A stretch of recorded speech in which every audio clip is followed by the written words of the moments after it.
8-19 as amended due to the COVID-19 situation. Council, tonight I have a proclamation to read. It's in regards to Black History Month for the month of February 2021. Whereas Black History Month recognizes the contributions that people of African and Caribbean descent have made to Canada, shaping its identity. And whereas Black History Month was first recognized in Ontario in February 1993, marking the 200th anniversary of the passage of legislation prohibiting the importation of slaves into Upper Canada.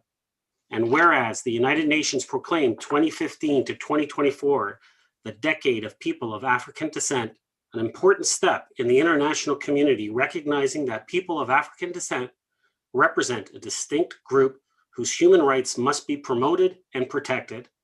And whereas Black History Month continues to provide the town of Aurora with the opportunity to celebrate the contributions and vital role that Canadians of African descent have made to strengthen the social and cultural mosaic of our community, province, and country.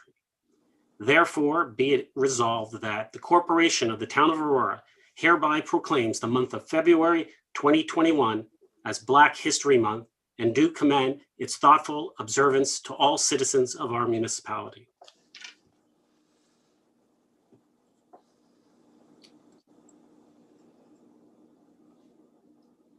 Mr. Clerk, I would just like to add our thanks to the Aurora Black Community Group for all the work that they've done in putting together an incredible amount of events, virtual events for this month. And Fiona, Ron, and also Shauna White from the town for the work that they've done putting this all together. So with that, we will move on. Council, can I get a motion to approve the agenda with the added items? Councillor Gardner, seconded by Councillor Humphreys. Comments or questions on the agenda? Seeing none. All those in favor? Opposed? That carries. Any declarations of pecuniary interest? Seeing none. We have no community presentations. Delegations, we have two. First one, 5.1, Anthony Corrina and Maxson residents regarding the encroachment notice for 2 Gowan Lane, and it's in regards to item 8.2. Mr. Clerk. Thank you, Mr. Mayor. The delegate will be sharing their screen, so I think we're just ready to go on your mark. Thank you. Anthony, welcome. You have 5 minutes, and if you could share your screen and put it up, and the floor is yours. Great, thank you. Thank you, Mr. Mayor and councillors for your time this evening. So just wanted to talk to you about the encroachment notification that we received. Just wanted to introduce the family. So we have Corrina and Maxson. We've been residents for the last 10 years. We've been living at 2 Gowan for the past 3. I believe I had the opportunity and pleasure to speak with you all already. So I'd like to think that you're familiar with the issue at hand. So let me just turn to the next page. So we received the notification of the encroachment in December per the new bylaw that was issued late last year, in that the hedge is encroaching on the sidewalk and it was deemed to be interfering with the maintenance equipment during the winter months, which would be approximately give or take 10-15 days of clearance required per year. We believe that we thought about what the Aurora goals are. We believe that, clearly ensuring the pedestrian safety is key, allowing enough room for clearance of the people that live in the town. And of course, the equipment is important, avoiding any lawsuits, and while at the same time conserving and preserving the canopy that we all admire within the town. And as far as our goals as a family, obviously is also for the safety of our fellow neighbors, but it's also to preserve the hedge that's taken well over 30 years to grow. In fact, it's one of the main reasons we purchased this home. We love the hedge. We obviously didn't plant the hedge, but and we weren't advised at the time of purchase of any concerns regarding the hedge or any encroachment for that matter. And it really came to our attention this past December when we were given the notification. It certainly does provide our home with privacy and with safety. And, we humbly believe that it does beautify our town, and we love the town, and we take great pride in it. Moving on to the next, I thought, instead of words, showing you some pictures would be very helpful. You can see a picture of the hedge itself there. Again, one of the main issues, we purchased the home, we weren't aware of any issues pertaining to the hedge. And as you can see, it is well taken care of. I take care of it personally twice per year in the summertime. The street that we live on, 2 Gowan, in case you're not familiar, is a no exit street. And it's a 7 household street. It's very low foot traffic. In fact, there's only 2 houses adjacent to the sidewalk itself, which is our house and another household down the way. Turning to the next page, if my computer cooperates. So here's a winter view from the sidewalk and from inside the backyard. As you can see, this is a sample and a picture of the shoveling that I do undertake. So I do shovel it, I do salt it, I do it on a timely basis. It is before the contractors even arrive, frankly. And I do believe that I do it more completely. I just wanted to show you a picture of the hedge from the backyard as well. Turning to the next. Again, okay. I thought I'd share with you a recent picture. So January 26th this year, of course, a few days back. This is a recent picture of the sidewalk that's been cleared. You can see it's perfectly clear. There isn't an ounce of snow or ice on it, for that matter, fully cleared by myself. So Anthony did it, so that's me. Whereas you can see in the picture to the right of it, this is cleared by equipment. Clearly, there's no issues with respect to clearance in terms of interfering with equipment. However, as you can see, the hand cleared is much cleaner, much safer than, I would argue, the right-hand side. Turning to the next, we've also reached out to our neighbors. Again, it's a small community. We all pretty much know each other. I've made them aware of the situation. You can see some of the comments which I've highlighted in bold. They all kind of comment and support the beauty of the hedge itself, the supportive of retaining the hedge. They commented that the sidewalk's never been icy, that it's always been well maintained, and in fact, even received an offer to help maintain the sidewalk if necessary. I wanted to get to the potential options. Again, we're considering all of the considerations of the town, ourselves. We wanted to be thoughtful about what options may be available. And so the 2 are highlighted in blue. Essentially, I would continue to maintain the sidewalk, hand shovel it, salt it. You obviously maintain the hedge and make sure it's in good health. And of course, in that scenario, no need for the maintenance team to even come near it, in that I would continue to clear it. And again, before they even show up. Alternatively, or enhancement to that would be to, explore with the contractor the clearing equipment itself. So I would argue to say that that equipment is rather wide and has caused other damage, which I'll get to in a moment. But certainly, when walking around town, I'm sure you've seen there's damage to grass and probably other longer term costs. And finally, just moving to the last couple of slides, because I'm trying to be very mindful of the time. This is a picture of in front of our house. You can see 2 very healthy, beautiful maple trees. 2 years ago, this is the picture of those trees itself. You can see the sidewalk itself, lots of clearance on our other side. However, I would argue to say that the level of care may not necessarily have been there with the contractor itself, in that it has caused damage to the roots, and the trees are basically over the last 2 years have perished. And so here are the new trees that we have in replacement to those. So the town has already kind of suffered a loss of the trees themselves, and I'd hate to see us lose something as beautiful as the hedges. So tonight we seek your support. Hopefully we still have it, in that we've spoken with all of you. And so that's what we humbly ask, that we find a way to keep the hedge, and we're open to whatever other options are available to us. Thank you, Anthony. Council, first, can I get a motion to receive and refer to item 8.2? Councillor Humphreys, Councillor Thompson. Questions for the delegate? Councillor Humphreys.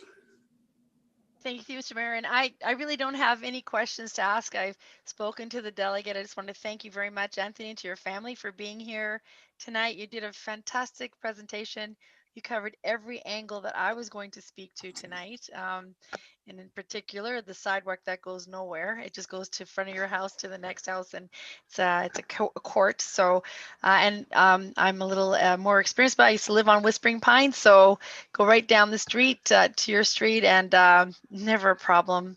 Your hedge is beautiful, And it would be truly, and I'll say it openly, I don't think there's anything to hide here, that it would be a real shame to have anything happen to those hedges. So I'm happy here tonight, and I hope that things work out. Thank you, Councillor. Thank you, Councillor Humphreys. Councillor Gilliland.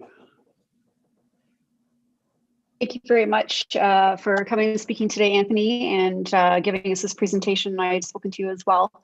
And I just have a quick question, just to kind of clarify for the public, just to confirm it's a very low foot traffic in that area since you are really close to Bathurst. That is correct. That is correct. Thank you. And another question, is there any mailboxes on that section or a reason why someone would need to walk there to access a mailbox? No, no is the short answer. The mailbox is at the opposite end. Councillor? Perfect. Thank you. And I really appreciate this extra little tidbit of information because I do think it does play an important role in deciding what's going to happen there. I too remember those hedges from a number of years. I lived on Heathwood and I remember driving by those hedges every year.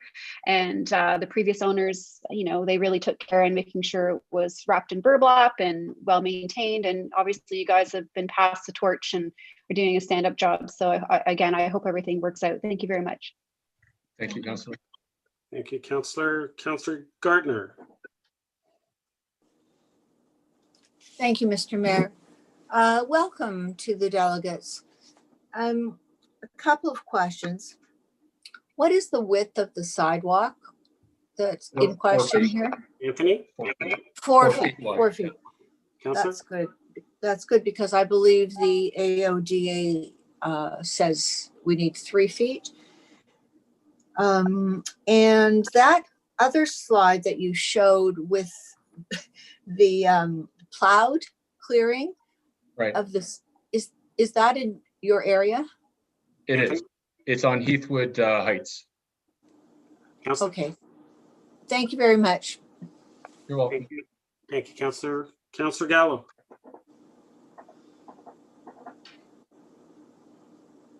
Thank you.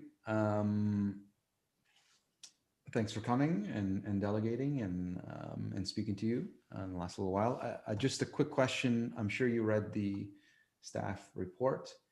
There are 4 options that they've presented to us. I think I know the answer, but I did want to hear from you in terms of if any one of those options would be desirable. Anthony? I actually haven't seen the staff report, or I don't believe I've received it actually.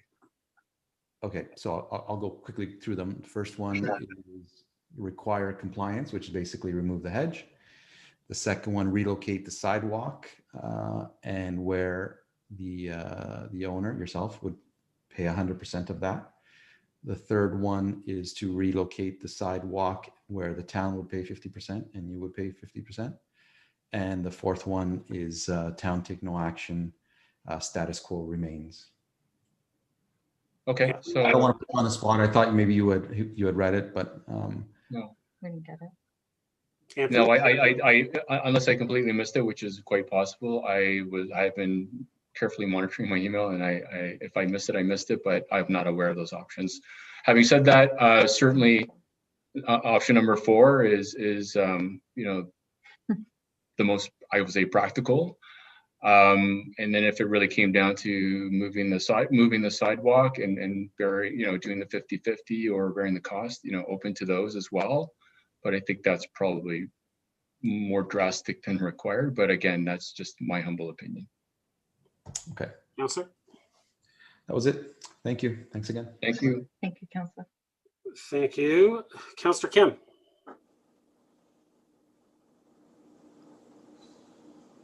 Thank you, Mr. Mayor, and thank you, Choe family, for giving us pretty well all the information that I can foresee that we require. My one question that your presentation brings to surface is, when you say hand clear, you saying that you use a shovel, or do you have a snow blower? I use both, depending on how much snow it is. You know, I might snow blow it first and then tidy it up with a shovel, and of course the salt and sanding by hand. Sure, great. Well, thank you very much for presenting, and you certainly put in a great case. And I was just thinking, if there's even 5 or 6 weather events, that's still a good 50 feet of clearing by hand. And so I was curious about that. Thank you very much. Happy to do it. Thank you. Okay, thank you, Councillor. Councillor Thompson. Thank you, Anthony and Corrina and everybody. Thank you for being here this evening. Just with regards to follow up with Councillor Gallo's questions, it's unfortunate that you haven't seen the report, but essentially you were aware that those would most likely be the options being presented. While doing nothing and maintaining status quo may be good for now, I mean, eventually you would want to have some sort of permanent solution so that there's no issue with the home should some time come in the future where you wish to sell it. So again, just sort of expand upon your thoughts about relocating the sidewalk and you know, as a long-term solution, you know, whether or not you'd be open to that, and whether or not you think that that would be adequate enough to be able to rectify the issue. Absolutely open. It's absolutely open. It's all about saving and preserving the hedge. So if that's what it takes, you know, happy to do it. Great. Thank you. Anthony and family, thank you very much for coming this evening. What I will do is once we get through our next delegation, I will move forward to 8.2 so we can deal with it first, and we can, so you guys don't have to wait till we get to it. Okay. Okay. Thank you, Mayor. Thank you, councillors. Thank you for your time. Thank you. Very much. Have a good evening. You too. Council, all those in favor, receive. Opposed, that carries. 5.2, Jeff MacKeigan, ChainLink Disc Golf, and Todd Billo, resident, regarding Disc Golf Community Course. Hello, hello. Jeff and Todd, hello. Hello. Gentlemen, 5 minutes, floor is yours. I'm just going to pull up the presentation. Sure. Is the delegation able to see the presentation okay? Yes, we are. Wonderful. I'm going to start my clock here. So we're here today. This is Carol Hovius as well. We're here briefly to review what is disc golf, give you a little bit of an overview of kind of what is our role within disc golf, and ultimately, I suppose, why it matters to the town of Aurora. So we have a presentation here. There's a lot of slides, so we're going to skip through them as quick as possible so we can cover off all those details. So disc golf has been growing in Canada for a really long time. This is all sourced from the Professional Disc Golfing Association. You can see the growth of the membership within the disc golf world, double-digit growth going back to 2011. This year, it looks like it's likely going to be triple-digit. You can see that disc golf is growing nationally within Canada. It's not one region or another region. These are all sourced from the CBC. It gives you an idea that from Kamloops to Thunder Bay to Regina to PEI, courses are going in everywhere and more people are playing disc golf. You might be wondering, what is disc golf? Well, disc golf, instead of a club, you have a frisbee. Instead of a bag of clubs, you have a bag of frisbees. And instead of a hole, you have a suspended catching device. So it's kind of what disc golf is in a nutshell. Instead of hitting on a fairway, you're throwing on a fairway or in a park perhaps. And then putting looks a little bit like that. There's a video which we don't have time to play.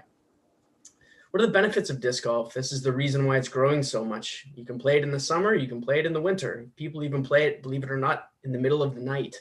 You can play glow disc golf. It's free to play in most cases. It doesn't take a lot of costs to get frisbees. One of the reasons it's growing so much right now is that it's one of the activities you can do currently under COVID, which has really helped it expand as a sport. So you can see this is the COVID etiquette guide on how to play disc golf under COVID. So making sure you're not sharing discs and what have you. And it is more or less something that everyone can play now. This is a little bit about us. I'm not going to spend a ton of time on who we are, but my name is Jeff and this is Kara. We were asked to be here on behalf of the resident Todd Billo, sharing disc golf with you. We work with all the manufacturers of disc golf. So that I want you to think that this is us coming to you, selling you frisbee equipment. It's not about that. We're more about the culture of the game. A little bit of press about us. We won't spend any time there. We wanted to share our story, being mindful that we're at 2.5 minutes. Once upon a time, there was 3 disc golf courses in Toronto, and over the last 3 years, it's doubled. So in 2018, myself, along with a group of volunteers, we installed the Beaches disc golf course, which is a course that I bought and gave to the city as a supporter of the game. Feedback from the people within the community was really strong. So you can see the Facebook group grow, and lots of very favorable responses in the press. Then the city came back and said, we want to add more. So Kara and I hand built the next course by ourselves. It's called Marilyn Bell. And we also decided to leave our corporate jobs and pursue a life in disc golf, if you can believe it. I'm still trying to explain it to my mom. That's what we do, more or less. So we built the Marilyn Bell disc golf course, which is something we're very proud of. Just some pictures of the course. Same thing. The feedback from the community was, well, it's really positive. It's rather heartwarming in a way. This is what the course looks like. So you can see in the far right, there's a welcome sign. This is what the T signs look like. That's Corrina Canales. Corrina's 4 years old, and her father and her go disc golfing every day after school. And then you can see an example of one of the baskets we put in.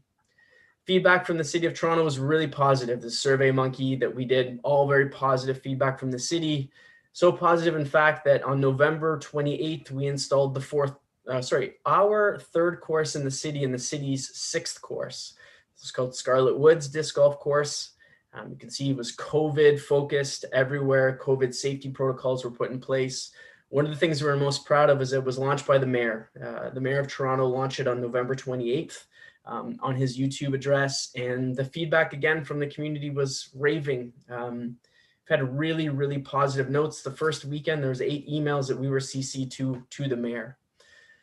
This gives you an idea of the growth of the sport. So these are the registered rounds at the courses that we put in the ground. So at the end of the year, end of 2020, Marilyn Bell had just under 4,000 rounds. Being mindful, I have 20 seconds. I'm going to pick this up a little bit. As the Canadian disc golf world explodes, there's companies that want to support the market here. The biggest disc golf company in the world as it relates to course development is a company called Disc Golf Park, and they've decided to support the Canadian market with 6 designers. Kara and I just happen to be 2 of those designers, so we're very proud of that. What are the benefits from disc golf as it relates to this group? Tournaments, political leadership, and then community. Last slide is, when we design courses, what do we take into consideration? We take into consideration all the rules and regulations of the municipality, things like WSIB forms, ensuring that we have all the insurance that are required, making sure that baskets rather, are 16 feet away from trees so that they don't inhibit with the cutters or whatnot. We won't spend a lot of time on this. And that's it. I went over by 30 seconds and I apologize, but I do very much appreciate your time, and I will, I'll close it down now. Thank you, Jeff. Council, first, can I get a motion to receive? Councillor Thompson, Councillor Kim. Questions for the delegate? Councillor Thompson. Thank you both for being here this evening. Just to get a little bit more sense, how much land do you typically need for a disc golf course? And are they typically on public or private lands? That's a great question. One of the fun things with disc golf is that you can kind of create them however you want. So the course that we built at Scarlet Woods is on a traditional golf course. So there's a lot of land. There's a hole that's 923 feet. Whereas the course that we built at the Beaches, I mean, it's Ashbridges Bay. There's not a lot of free land. So we have one hole that's 50 feet long. So our job is to make sure that the park that's chosen, or the various parks that are chosen, the course works within the natural features. So short answer would be between half an acre all the way up to maybe an acre and a half per hole. Thank you. Is it traditionally 18 holes, or do you do 9 or smaller hole golf courses as well? Jeff? 9 or 18 typically. Great. Council. Thanks very much. Thank you. Councillor Humphreys. Hi, thank you, Mr. Mayor. Thank you very much for your presentation. I had never heard of this before tonight, so thank you very much for the presentation. What I like about it, looks like everyone can play, like you mentioned, a 4-year-old, and doesn't matter what age. I'm just curious on a couple things. The first thing is it the same rules? Is there a par per hole? Yes, that's I'm exactly just right. curious. Yeah. It's a very fair question. It's exactly the same. Just instead of a ball, it's a frisbee, and instead of a hole, it's a suspended catching device. So you can have Right par on. 3s, par 4s, par 5s, same thing. So you could have tournaments. You could have a That's right. shotgun tournament, best ball or best disc or whatever. We actually have one of the things we did as it related to the beaches and the Maryland Bell courses, we wanted to bring the community together. So we have the Toronto Open. Unfortunately, we've had to move it 2 times due to COVID. But for instance, there was a tournament that occurred last weekend in Western Ontario.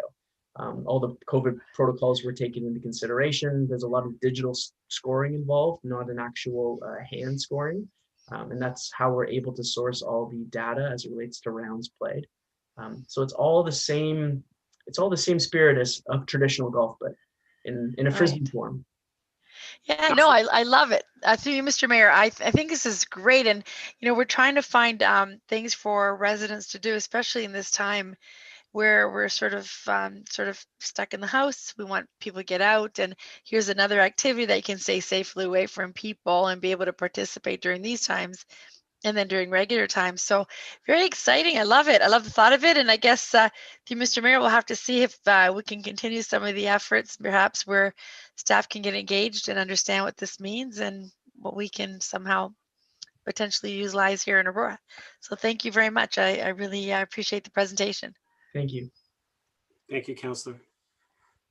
Councillor Kim. Thank you, Mr. Mayor, and thank you, Jeff and Kara, for delegating. Unless I'm missing some material, I'll have to ask you, what is the ask for us, the town? Are you asking for us to provide some public space for you to run this, this great disc golf game that you're promoting? Or so if you can kind of clarify to us what the ask is. Yeah. I suppose the ask, first off, is more just to explain the concept.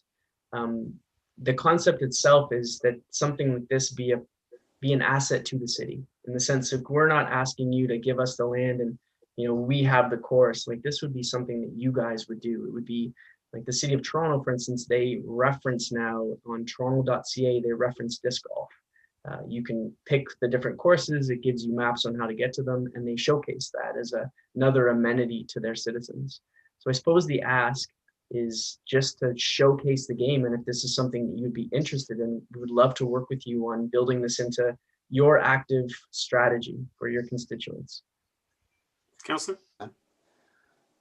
Okay, great. And so I guess, so if we were, if staff and council had a dialogue and staff recommended having disc golf in our community, I guess what's in it for you guys would be that there would be a fee for you guys to help us, get this off and running. Is that correct? Yeah, that's right. Yeah, we would kind of come in and we would support the way to build this in a sustainable way so that everyone can enjoy it. And I mean, the safety is a huge thing. Well, I mean, it is just frisbees. You don't want to have a course installed in a way where someone gets hit with a frisbee or anything like that. So it'd have to be built in a way to showcase the best of their parks, but at the same time, making it safe and fun for everybody. So that would be our role. Our role would be supporting the install, the development, and then to Councillor Humphrey's piece, maybe even developing tournaments for you, if that's something that you guys would be interested in. I mean, something like an Aurora Open could be really fun. There's tournaments that occur in northern Ontario prior to COVID, and they bring tons of people to these communities. The other thing that we do, and we did at the beaches course, was we work with local retailers to supply them with discs. I mean, we don't sell frisbees, but there's a local surf shop that now buys frisbees. So when people go play at beaches, they go to the local surf shop, and that local surf shop has generated revenue off of that. It's a really kind of a cool story. So we can help with all of these pieces. Counselor? Great. And two more questions. So we, like many municipalities, we want to create sport tourism.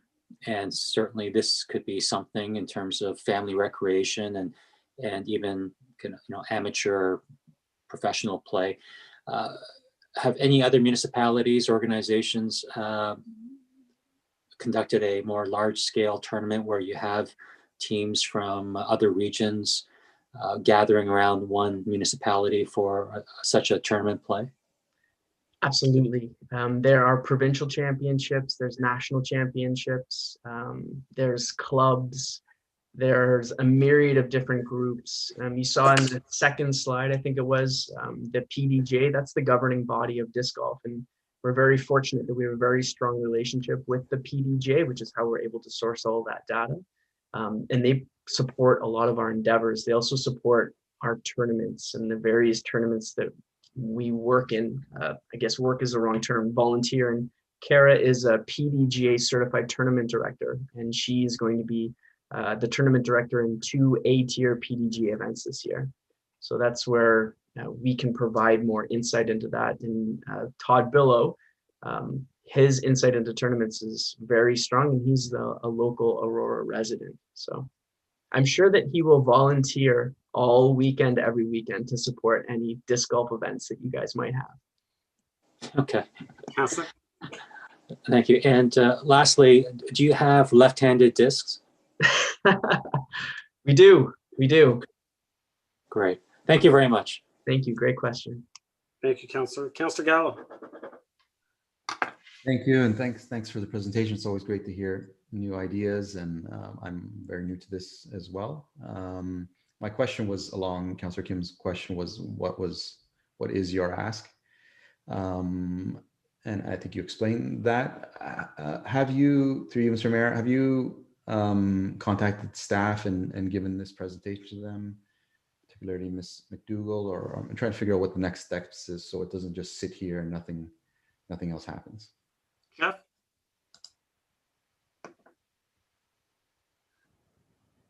Jeff? Oh, sorry. Sorry. The ask, have I given this to staff? Have you had any conversations with staff? Oh, no, I haven't. My apologies. Okay. I would love to, though. I mean, that's the idea of sharing this with you. And if you guys think this is something that makes sense, all of our designs take as many people into consideration as possible, because it can't be Jeff and Kara's course. It has to be a course that everyone feels that they're involved in. Because if everyone's involved in it, then everyone wants it to succeed. And that's something we've learned through the courses that we've already built. Counselor, I'll just have to answer the question. There will be a motion coming forward to ask for staff to investigate this for council to whether we move forward in that direction or not. So just that, I just want to clear that up for you so you have that understanding. So go ahead. Yeah, perfect. That's basically what I was looking for, to make sure there was some next steps. Thanks. Perfect. Thank you. Councillor Gilliland. Thank you, Mr. Mayor. To Jeff, just a curiosity in respect to the amount of land, and I know the question was asked earlier, but I just was wondering if you could be a little bit more specific on how many acres of land or what you might require for like a 9-hole course or game or whatever you would call it. So it's hard to say a definitive amount, because the game is a little bit different as it relates to shaping around trees. I would say if you had a half an acre per hole, you can have an entry-level course. Would that be fair? Yeah. And then if you had a 1.5 acres per hole, I mean, that would be a much more advanced course. Todd, would you agree based on your working knowledge? Yeah, thanks, Jeff. Thank you, councillors. Again, disc golf courses, they're installed in and around the geographical landscape. So there isn't any changes that need to happen to put it in. So in regards to space-wise, disc golf is fit into the existing landscape versus anything else. Councillor? Interesting. Okay, so that was what I was getting at, is just kind of finding that space and where you would put it. Or it's a pretty, still like to say we're a small town. You know, obviously coming and bringing this presentation to Aurora, did you have a chance to discover a little bit of Aurora? Did you have some sites in mind that were maybe of interest to you that kind of led you to our town? Jeff, Todd, anyone? Go ahead, Todd. So I can answer that. I've been a resident of Aurora for 20 years now and playing disc golf for over 25. So it's just in my nature to try and find locations. So I know Aurora quite well, and I have a few places in mind, but again, that's something to discuss with you as the town to see if they're viable. Councillor? Okay, well, seeing as that there is a motion in the works, I guess we'll wait until that time. Thank you. Thank you, Councillor. Any other comments or questions? Well, guys, thank you very much for coming. I appreciate it. Like we said, there will be something that council will deal with in the very near future. I did want to throw out that I think through our previous conversation, I don't know if I mentioned this before, but anytime I think about this, I always think about the Summer of George and froth. So Yes. I'll just leave you with that. So I don't know why it's not called froth, but I'll just leave you with that. But no, I'm looking forward to seeing how we can possibly bring one of these sites to our town. I think it's exciting. I did have one other question. Can you do both? Can you play golf and disc golf on it? So can you configure it so you could still play a round of golf on the course? Absolutely. Yes. Okay, I think that's important to know as we move forward in this process. So I think that opens up a lot of sites as well. So Yeah, we have lots of testimonials as well from golf courses around the world that have done that. And we just designed one like 2 months ago that's doing that. So well, thank you very much for the presentation, and we look forward to moving forward and how where we end up. So we'll see. Thank you very much. And thanks, everybody. Enjoy your evening. Thank you very much. Thank you all. Council, can I call the vote to receive? All those in favor? Opposed? That carries.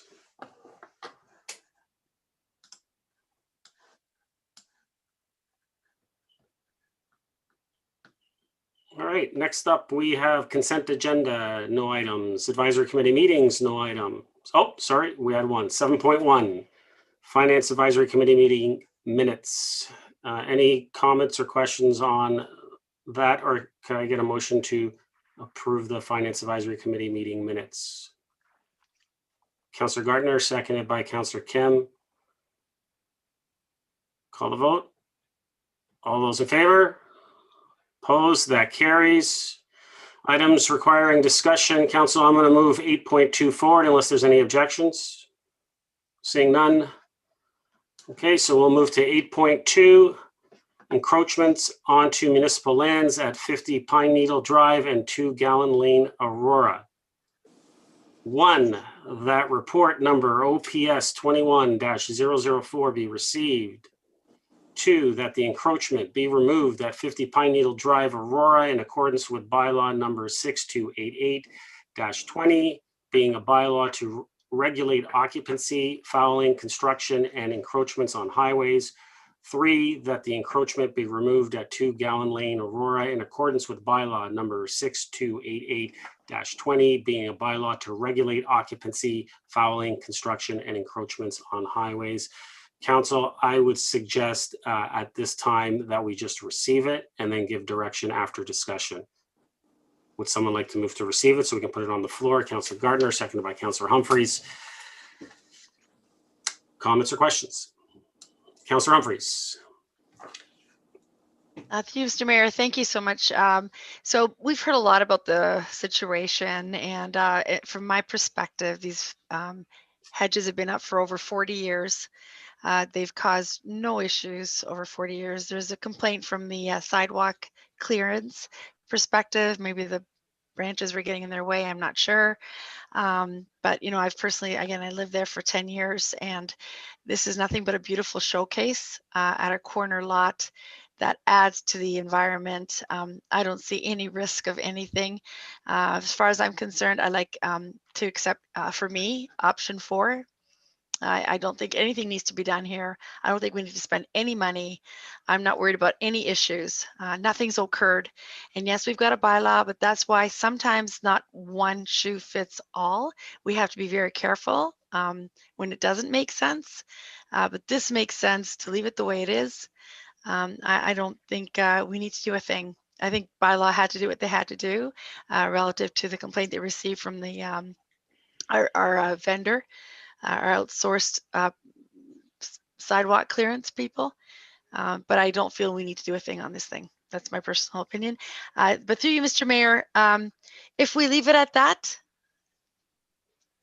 there's no other actions. I mean, I heard earlier the discussion about what if they were to move? There's, what are the risks? I don't see any risk to the owner at all. So, Councillor, and just so to let all council know, and our clerk can correct me if I'm wrong, or maybe Ms. Van Leeuwen, or even Ms. Desario, but if we did want to go with number 4, we would have to authorize staff to execute an encroachment agreement with the property owners. Okay. But beyond that, no. But we would have to specifically do something in that regards. Okay, I understand. Well, that's fair. I think right here, the least amount of money spent on anyone's behalf, the town and the owner, is the right thing to do. Thank you. Thank you. I have Councillor Gardner next. Thank you, Mr. Mayor. I am of the same mind.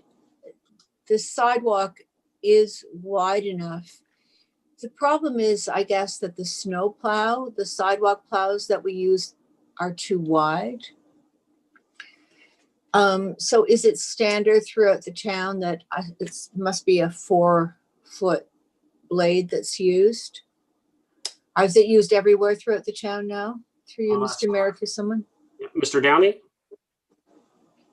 Good evening.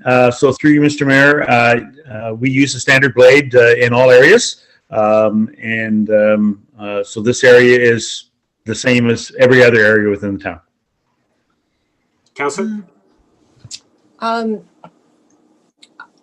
I think it might be wise for us to, I guess unless there are no other problems, that we allow the hedge. I do have concern about this homeowner is being really due diligent.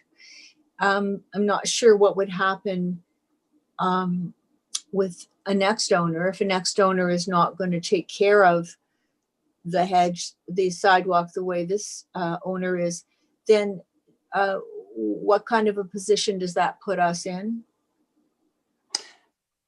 Mr. Downey, did you want to answer this, or do you want Ms. Desario to answer this? So I'm happy to answer it. This sidewalk cannot be maintained by the equipment that we presently use. We appreciate the fact that the homeowner clears the sidewalk. However, that is not, as you know, a requirement. The standard of service within the town is that the town maintains maintenance of the sidewalk, and we cannot maintain the sidewalk with the equipment that we have because the hedge is in the way in both Gowan and Pineneedle. You haven't heard from the resident of Pineneedle, but it's a similar situation. Councillor? Thank you. Is it possible to widen the sidewalk by a foot? Mr. Downey? Through you, Mr. Mayor, we have provided options within the report. There is a capital cost to move the sidewalk, and so we would move the sidewalk so the hedge was no longer interfering with the sidewalk at this point. But that would be at a capital cost, and we are at the pleasure of council. Councillor? Thank you. I didn't mean that. Or maybe we are talking about the same thing, adding to the width of the sidewalk. I mean, could it just be gravel or another surface that, I'm listening to myself and I'm thinking this sounds a little ridiculous. Okay, so I'm willing to allow this at the moment, but I think at some point in the future, we may have to look at it. And would that be possible if we have to, is what I'm asking. Councilor, I guess I mean, obviously, yeah, whatever we decide tonight, we could always in the future look at it. And revisit it. But Mr. Downey, if you wanted to expand upon that. Certainly, I appreciate that, Mr. Mayor. We brought two encroachments forward to you this evening. One, 50 Pineneedle, which you've seen, I'll say 4 years ago. And we had a similar discussion around the table. We have to find some way of providing it, and it continues to be an issue. At some point, we need to, in my opinion, make a decision as to how we are going to deal with encroachments, and whether it's with this owner or another owner. With 50 Pineneedle, excuse me, we actually were dealing with an owner 3 owners back. So that house has been sold 3 times since we originally dealt with it. So it's not necessarily tied to the owner, but rather tied to the hedge itself. Because as we appreciate the fact that Anthony clears the sidewalk at Gowan right now, that doesn't mean that the next owner would do the same thing. Councillor? Okay, well, I think for the moment, as long as the homeowner is taking care of the sidewalk and the hedge is healthy, and we did have a discussion whether he could cut it back any farther, but if he did, he feels that, or he's had an opinion that that would damage the hedge too much. So I'm willing to do nothing at the moment. Thank you, Councillor. Councillor Thompson. Thank you. First off, like many colleagues, I'm supportive of leaving the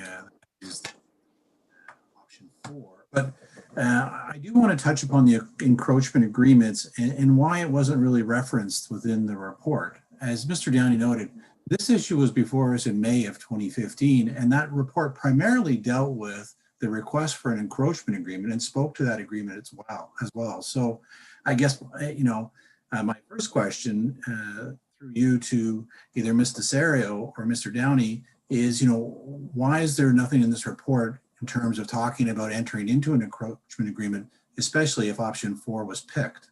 Because there are ramifications to do so, but yet it's not explained in the report. Mr. Downey?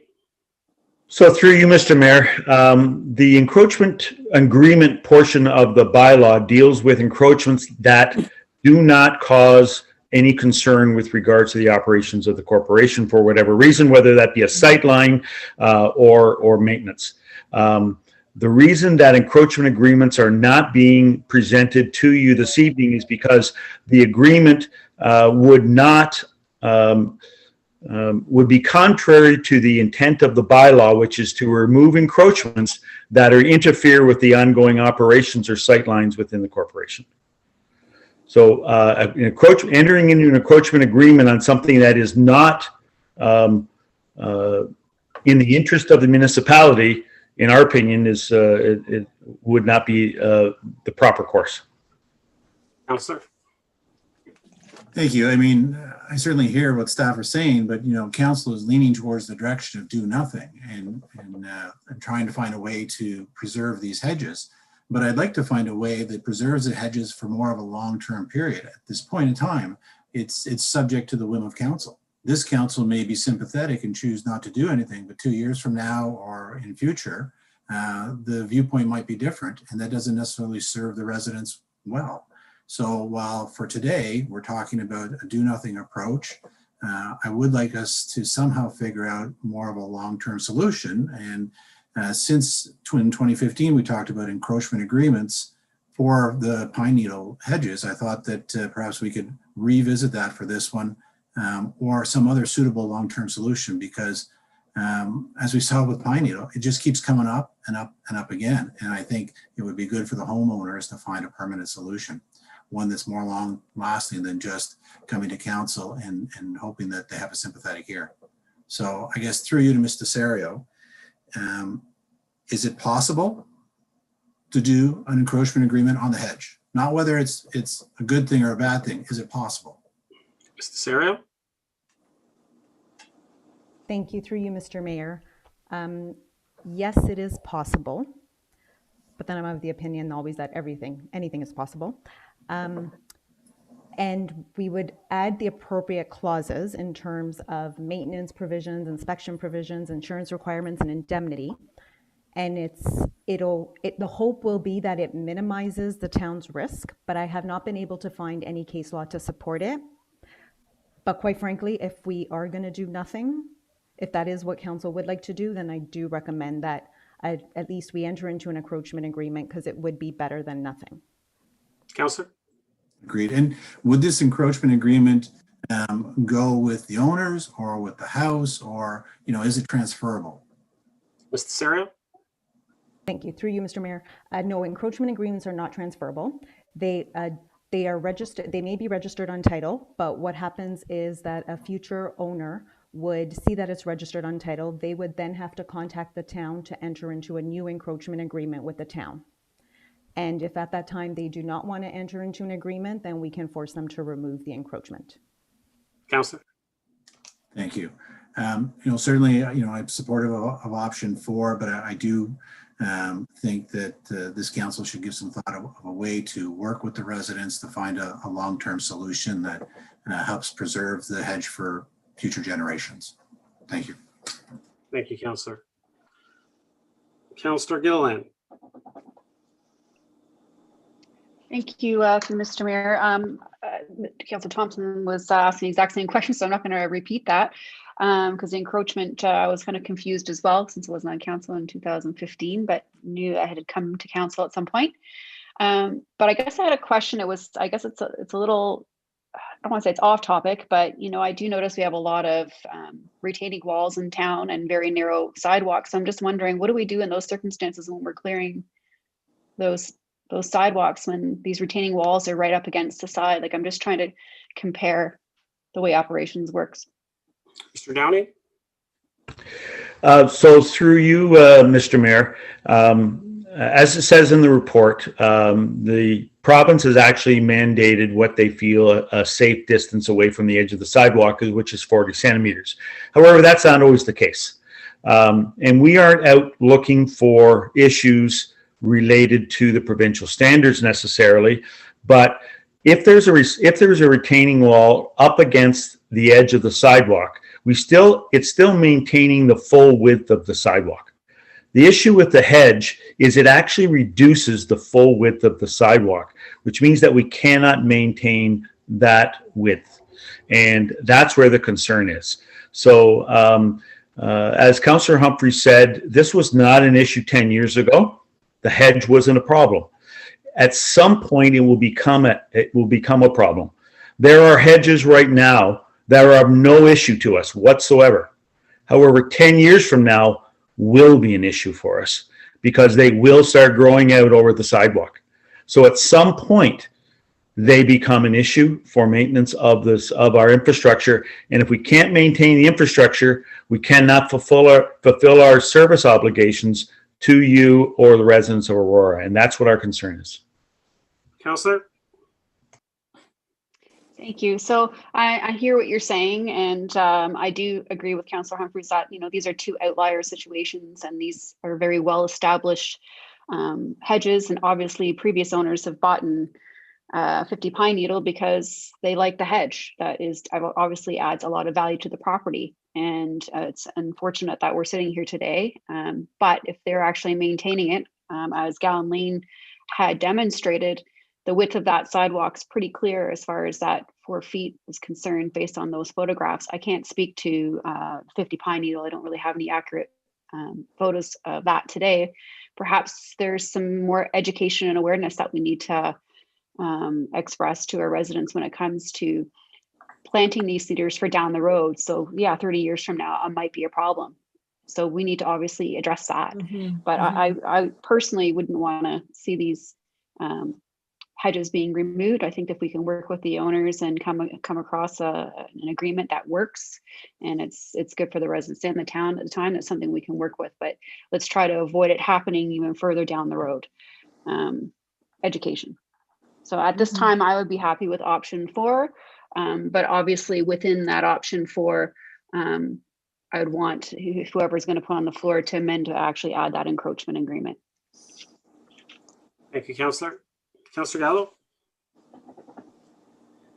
Thank you. And I'm of the same opinion, leaning towards option 4. And I just wanted, through you, to Ms. Desario, to better understand agreements and registering them on title. Is it specific to encroachment agreements that it doesn't pass along to the next owner, where they would have to somehow ratify it with the town, or every agreement that's registered on title is the case?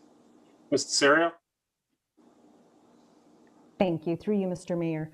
It is specific to encroachment agreements. There are some agreements that do run with the land, and so, for example, subdivision agreements, and there are some that do not. So encroachment agreements do not.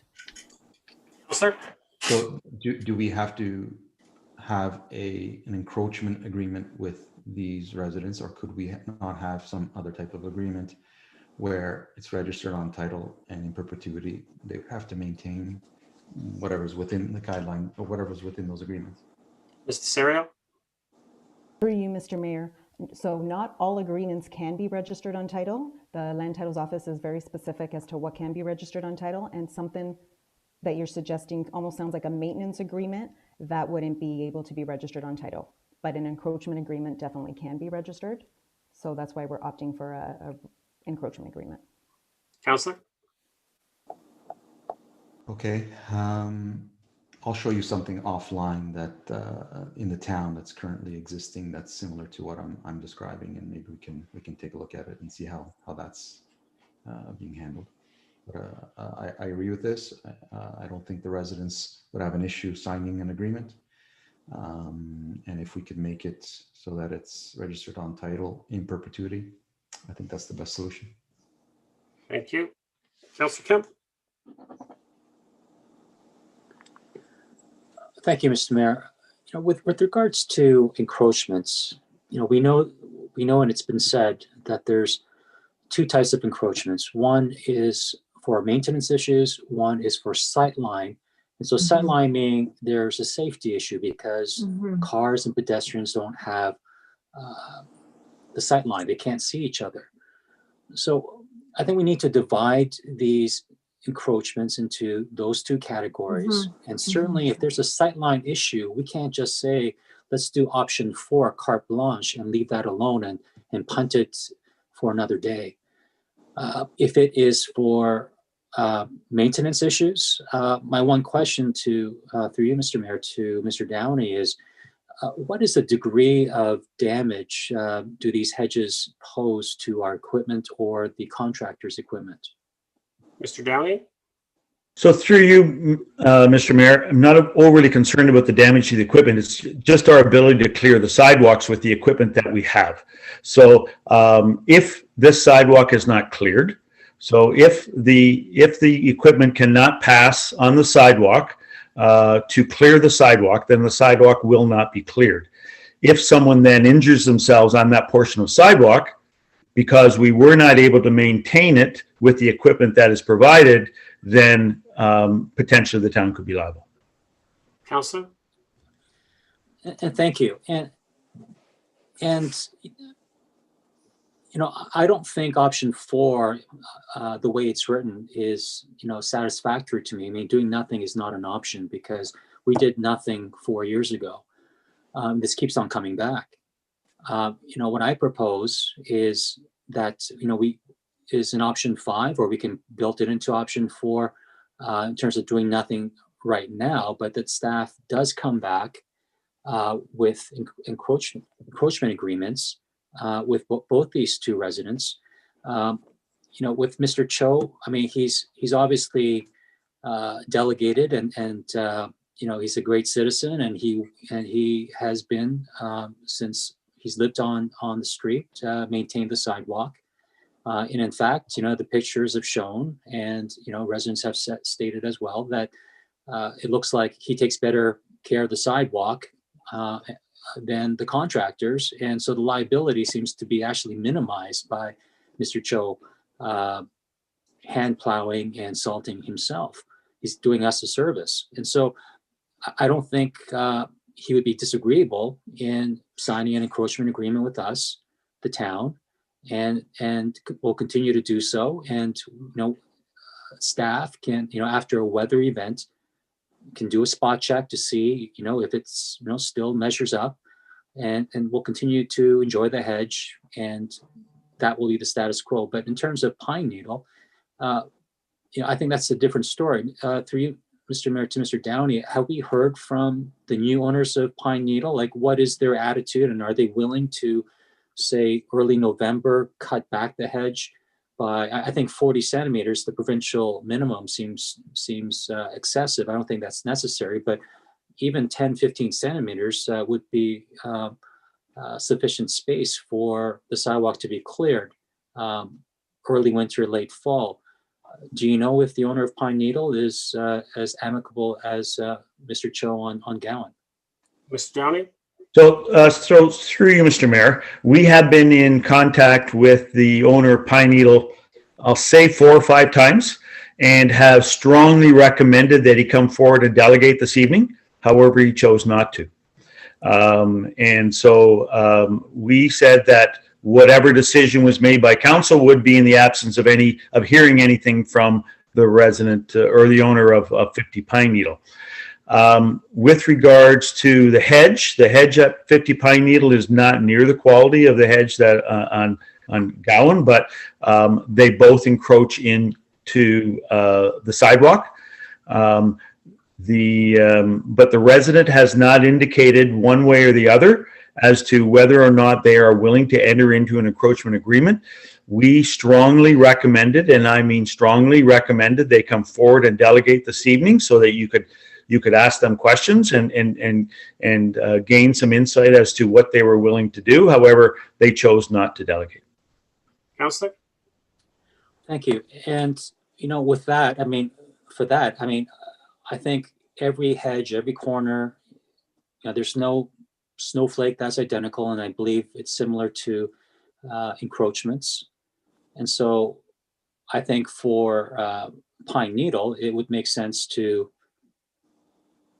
sign an encroachment agreement with that owner and state, in the subsequent winters, you are obligated to cut back at least 10, 15 centimeters. If it destroys the hedge, then so be it. But there's a safety issue here. I mean, people say that there's been no accidents for 40, 50 years, but it's safe until it isn't. We say this the same with street, speed dampening exercises. We talk about the same with regards to, other safety aspects around the town. So, we can't use the excuse, or like sidewalks, we can't use the excuse that we haven't had a fatality or an accident in 20, 30, 40 years to validate what we're going to do in the future. So, I would say have an option 5, and I would like to, move an option 5, which is to have staff go back and work out an encroachment agreement with Pineneedle and Mr. Choe and on Gowan, and work out those details, and we'll have encroachment agreements with every other encroachments that come to council, because doing nothing is not an option for me. So I'd like to put that on the table, Mr. Mayor. Okay, Councillor. So you want to basically put, so I get where you want. My recommendation to you, and you can hear me out, is to do number 4, which I believe is that the provisions relating to the encroachments in bylaw to regulate occupancy, fouling, construction, and encroachments on highways be waived to allow the hedges at 50 Pineneedle Drive and 2 Gallon Lane to remain. And this would go to what your point is that staff be authorized to execute encroachment agreements with the property owners of 50 Pineneedle Drive and 2 Gallon Lane. That's fine. Does that work for you? Is that what you'd like to put forward? Sure, that works for me. Would someone like to second that? Councillor Gardner. Thank you. So speaking to, this is an amendment, so speaking to the amendment, because all we did was move to receive. So speaking to the amendment, Councillor Humphries. Thank you, Mr. Mayor. So I got a little issue with an encroachment agreement. I feel really bad throwing it out there, but Mr. Mayor, the problem we have right now is not in danger to citizens because of the hedges. It's dangerous because our guys who clear the sidewalks are feeling the hedges are encumbering their ability to clear, right? I don't know, guys. I live there. Maybe the problem is I live too many years in town. I live there.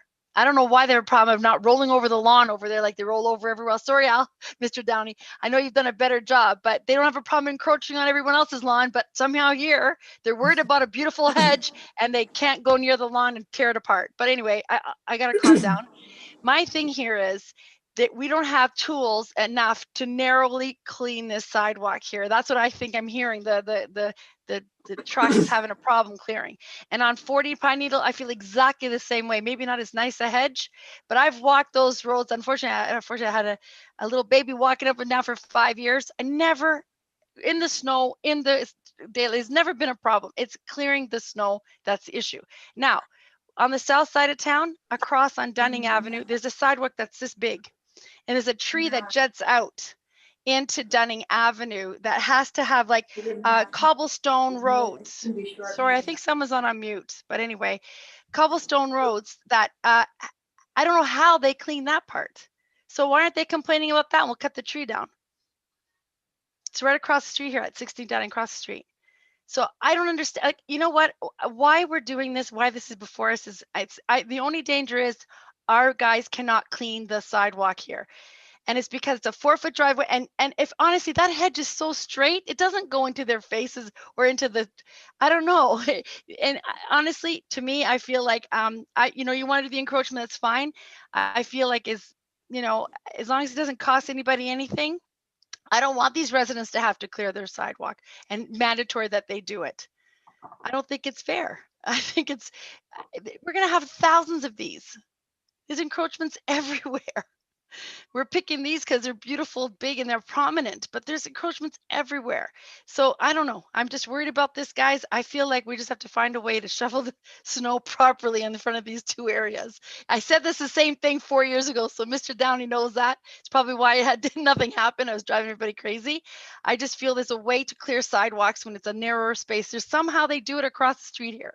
It's way narrower than there, and it's got a tree sticking out. So someone could find out how they go around that area, or maybe they just total the front lawn of the guy's house. I don't know. I'll take a closer look. Anyway, I'm going to be quiet now. You know how I stand. Thank you, Councillor. Councillor Garner, did you want to speak to the amendment? Oh, you're on mute. And I'm not exactly sure which part what I'm speaking to, but the situations, Mr. Mayor, are quite different on these two lots. One involves a sight line. So I think maybe they need to be discussed separately, or we haven't covered Pineneedle and what actually the issue is here. We're just mostly speaking to Gowan Lane. So what would you suggest? Well, from what I've heard from Mr. Serio and Mr. Downey is that regardless, they would both need, their recommendation would be to enter into an encroachment agreement for both. So that's in essence what we're asking for within the agreement, and we can, Mr. Serio can expand upon this, but I would assume that if they have different things, one's with the sight lines, one's in regards to maintenance, they would have different wording within the agreement itself. And so, but I'll let Mr. Serio answer that if she wants to add to that.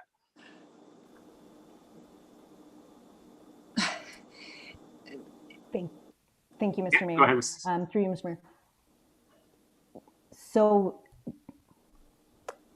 the sight lines isn't more of an issue, of course, because that does cause more of a risk. We can see what we can add to the agreement in terms of maintenance, and it would be, as one councillor recommended, just cutting back the hedge.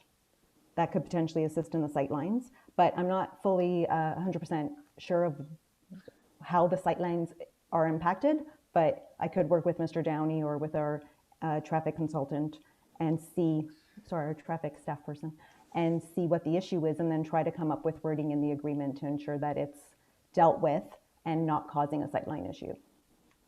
Councillor? I would like to go with the encroachment agreement for Gowan. But I'm not in favor of it for 50 Pineneedle. I think other measures have to be taken. So maybe it's too blanket of a statement about encroachment agreements. Or maybe at the moment we could just do an encroachment agreement for Gowan. We obviously need to do more work on this because there are encroachments all over town, and each one may require its own particular problem solving. So I think I'm going to have to take away my second because I think Councillor Kim wants to have it on all encroachment agreements. Could I just clarify that? Councillor Kim, you wanted it for both? You want it the way it's worded? Councillor Kim? Yes, for both. I think that's fine. Yeah. That's fine. Councillor Garnish, you're taking away your seconder? Is that what you're saying? I'm sorry, Councillor Kim, I have to take it away. That's fine. Would someone else like to second that? Otherwise, this is off the floor. Councillor Gilliland, thank you. We'll continue with, actually, Councillor Gilliland, you're next to the amendment. Thank you, through you, Mr. Mayor. Just a couple comments. One, as far as 50 Pineneedle, I did read in the report that staff did talk to 50 Pineneedle who strongly opposed the removal of the hedge. So it does state that they're not in agreement with that and obviously want to come to some sort of resolution. But just a quick question, was there an offer for the homeowner to give us a written delegation? Perhaps they were maybe a little nervous and didn't really want to come before council or Zoom, and maybe just an email to the clerk that would in fact come to council, so at least we can kind of hear their side. Has that been offered to them? Mr. Downey? Through you, Mr. Mayor, yes, it has. Councillor? In fact, the clerk has notified us twice now that he still has not, the resident has not got to the clerk. So they were fully aware what the process was and had full opportunity to do so and chose not to. Councillor? Thank you. And were these the same owners in 2015? Mr. Downey? You, Mr. Mayor, no, they weren't. Thank you. Councillor? Okay, perfect. Okay, I'm not so sure why that they don't want to write, but we do have a note that they are opposed. So maybe they have their reasons. I know this has been a very stressful time for everybody. So maybe for them, they just want to be more private, but they do state in the report where they stand. As far as the sight line, I'm not so sure where specifically it shows in here, the sight line, other than there was one photo of it looked like it wasn't trimmed back. Now I know there's only so much you can trim back on the cedar before it becomes, I guess, looking dead and it's too kind of far gone. So I have to assume that perhaps there is some way to be able to trim it back properly in some sort of agreement. So I would still be in favor of at least having this conversation to go into that encroachment agreement. It may look a little bit different than, Gowan Lane, but I certainly think it's the same outcome that we want. So I feel like it's going to be very similar. I know Councillor Humphreys had mentioned the trees, and I know what happens. We should, Mr. Anthony shown us in his presentation what happens to those trees. They certainly didn't survive. So, obviously there's got to be a little bit more care involved. But I think really ultimately the whole point of this motion is that, and this amendment is to ensure that there's more of a long-term solution so it does not keep coming back, which is why I think some sort of encroachment agreement needs to be done. So we don't have this keep revisiting over and over and over again. So I do think it's worth exploring this and seeing what we can do in order to, keep the area clear and have some set guidelines and expectations between the homeowner and what the town could do. So I'm in support of the amendment. Thank you. Councillor Thompson, to the amendment. Thank you. Certainly in my first go around, it was my expectation that if we went the route that there would be an encroachment agreement. I certainly support it. I think you need to, formalize the arrangement between the homeowners and the municipality. In general, the encroachment agreement speaks to liability. Certainly you need to indemnify the town against risk, even though, as we all know, with joint and several liability provisions, the town will always still have a piece of risk, no matter how much an individual indemnifies the town. But also, to some of the comments before, needs to formalize the maintenance expectations in terms of, what needs to be done to the hedges on a regular basis. We cannot have the homeowners ignore the hedges and the situation grow and be worse. Now, obviously, they're being taken care of, as we've seen, but we need to formalize that with that expectation. And, that's my expectation when we do the encroachment agreement, that it covers some sort of maintenance schedule and liability, and I'm comfortable with that. Thank you, Councillor. Councillor Gallo, to the amendment. Thank you. And I certainly agree that some form of agreements should be had with both owners. To me, the liability is there on both properties in different ways. The 2 Gowan Lane liability is our equipment can't access that, but it can be resolved by the owner cleaning and being responsible to make sure that sidewalk is safe. The other one is different, and I think we can't ignore it, that sight lines are compromised by an overgrown hedge. We can't fix that without removing it. There's nothing that homeowner can do to fix that. And to me, right, we can't ignore that, because there's nothing that homeowner can do to fix that, and it creates a problem. I think between now and council, we should put some thought to that second one, Pineneedle Drive, and really think whether that should be left the way it is, or it should be cut back so that sight lines are appropriate.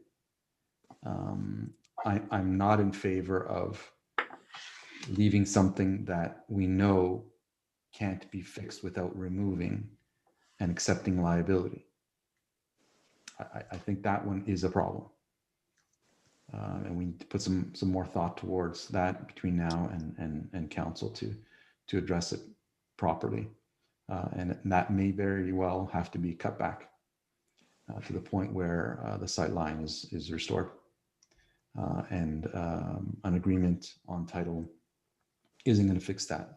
Gowan is a completely different, there's liability there, but there's a way to fix it. Thank you, Councillor. Councillor Humphrey, second time to the amendment. No, I should have put my hand down, sorry. Okay, thank you. Councillor Gardner, second time to the amendment. Thank you. This is a question to Mr. Serio through you. If we do an encroachment agreement, does that take away our ability to say, no, you have to do something else? Mr. Serio? Through you, Mr. Mayor. I'm sorry, Councillor Gardner. I'm not sure what you mean by something else. Well, if we allow them to encroach and then we decide that, no, it's not good enough, can we then make them remove the hedge or cut it back sufficiently? Mr. Serio? Through you, Mr. Mayor. The encroachment agreement could potentially have a term on it that we renew. So if we want to do, for example, we renew it once a year, and then every year we can revisit it, or we can do it for longer, maybe give them a trial for 5 years and then renew it after the 5 years. So it depends whatever term we put on the encroachment agreement. Councillor? Thank you. Any other comments or questions? The amendment? Councillor Gallo, second time. Sorry, I did want to ask Mr. Downey about Pineneedle. Is it through you, Mr. Mayor, your opinion, Mr. Downey, that in order to restore a sight line there, that hedge needs to be cut down? Mr. Downey? So through you, Mr. Mayor, I'm not overly concerned about the sight line. The issue was being able to maintain the sidewalk. So we will confirm the degree in which the sight line is a concern for council, as you had requested. But our main concern is our ability to maintain the sidewalk. And so if it's council's wish that if there is a concern with regards to maintaining the sight line or the sidewalk with a hedge, we are aware that there may be some other issues following, next year or the year after, because hedges continue to grow. And so we will work towards trying to come up with a solution where an encroachment agreement is combined with a maintenance responsibility for the homeowner, so that they can continue to allow the encroachment. But at the end of the day, it's my responsibility to make sure that the sidewalks within the municipality are properly maintained. That's your expectation of me and my staff, and I'm going to do everything I possibly can to make sure that I fulfill that obligation. Councillor? Thank you, and we appreciate that. So I would like clarity on that. I know on the picture on page 109, it says that 1.5 meter encroachment onto roadway allowance and daylight triangle. So it's very different if we're not only are we dealing with maintenance, but sight lines. So we should get clarity on that. But I'm in agreement with the resolution. Thank you, Councillor. Any other comments or questions to the amendment?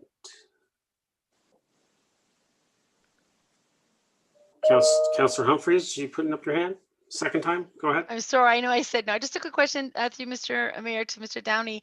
Just the sight lines on Orchard Heights there. Is that the one that, is it sight lines in terms of cars, or is it sight lines in terms of our sidewalk clearers that can't see properly? Mr. Downey? So once again, we will confirm what our issues are related to sight lines for your council meeting, and to what degree we feel that those need to be addressed. But as I said, my major concern is our ability to maintain the sidewalks. And so we will confirm what level of sightline issues there are with 50 Pineneedle. Yeah, understood. Thank you, Mr. Mayor. I just want to make comment that I feel bad, Mr. Downey. You've done a great job, and I think they're just a little, sensitive, because I just feel how beautiful these hedges and these greeneries are. But you do have an obligation we all do to keep our residents safe. And I guess when I look at these particular cases, the lack of foot traffic, especially on Gowan, is very, very limited. I guess this motion to add an agreement. After hearing all my colleagues, it sounds okay. I get it. I just don't want to put too much obligation on the owner. I would like us to still be able to attempt to clear the sidewalks if there's other solutions to doing it in a narrower space, if that's what the problem is. Thanks. Thank you, Councillor. Any other comments or questions to the amendment? It's going to be good that we're going to get some clarity in 2 weeks, 3 weeks actually, 3 weeks at council. But just to go back to some history, that we did deal with this, correct? We did deal with this about 4 or 5 years ago. And the other one was Mendes Forest. And if any, the five of us that were here last term, remember Mendes Forest was the sightline issue. Pineneedle was not the sightline issue. So I'm expecting that when we get the confirmation back to council, we'll hear that Pineneedle does not have a sightline issue. Mendes Forest, just so everyone remembers, they actually cut it down 40% to allow to help out with the sightline issue. So now there's no more sightline issues. But Pineneedle never had that. And so I was in favor of allowing them to stay, but I was also in favor back then, as Councillor Thompson mentioned, about looking at an encroachment agreement coming towards to us for enactment. And so I wish that was already here, but it looks like that's the path we're going to take. And so I'll be in favor of this amendment moving forward. I'll call the vote on the amendment. All those in favor? Opposed? That carries. Back to the main motion as amended. Is there any other comments or questions before I call the final vote? Councillor Gardner, this is your second time to the main motion. Thank you, Mr. Mayor, for reminding me that it wasn't sightline in this. I'm on Google Maps, and it certainly looks to me like at this point it might be a sightline issue, and very different from Gowan. This is in a busy area. I believe it's Orchard Heights. It is a busy sidewalk. So I look forward to what staff is going to say when they come back. It's apples and oranges. Thank you. Thank you. Call a vote. All those in favor? Opposed? That carries. Council will move to 8.1.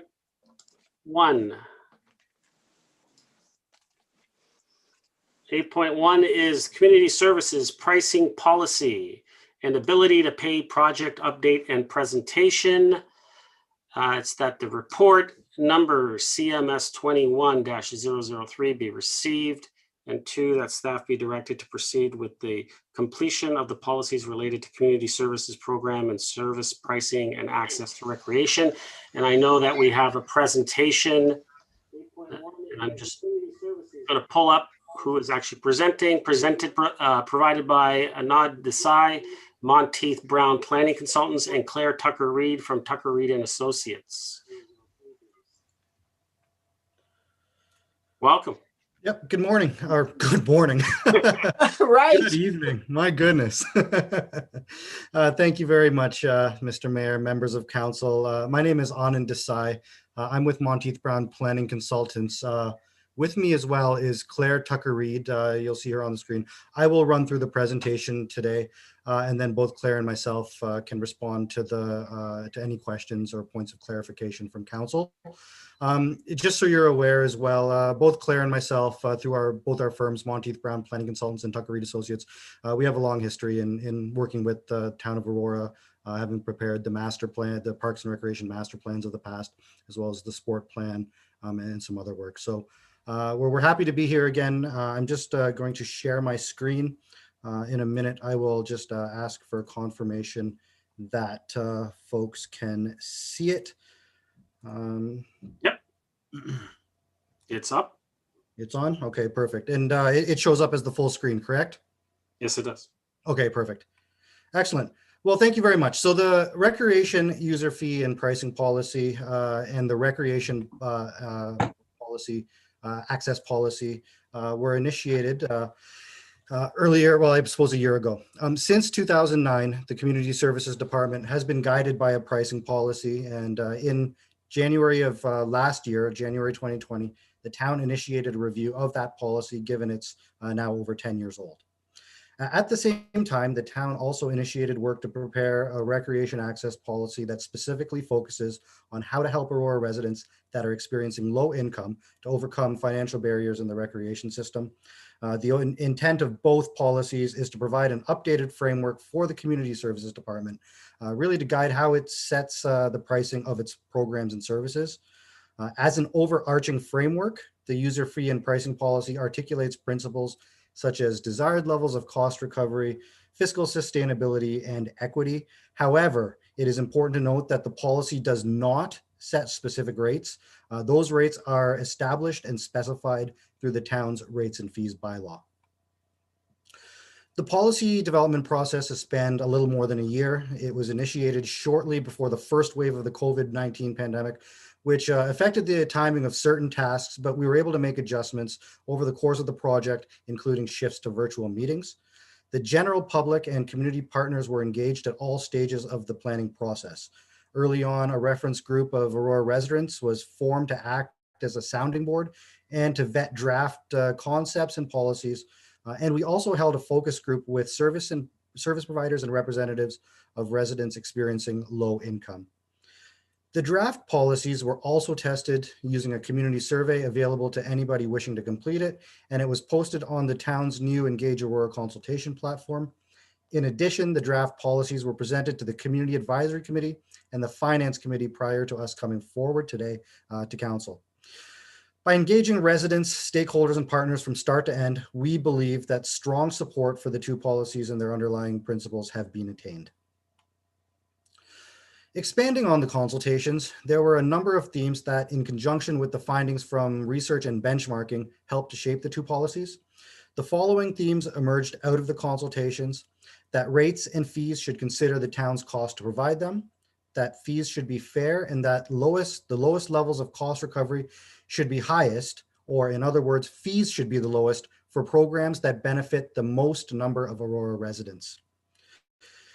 There was support to include residents experiencing low income as much as possible.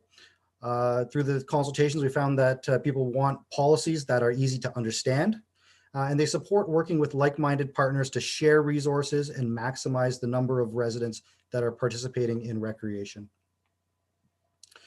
This slide explains why the Community Services Department has historically had a pricing policy in place and why the town is updating it through this process.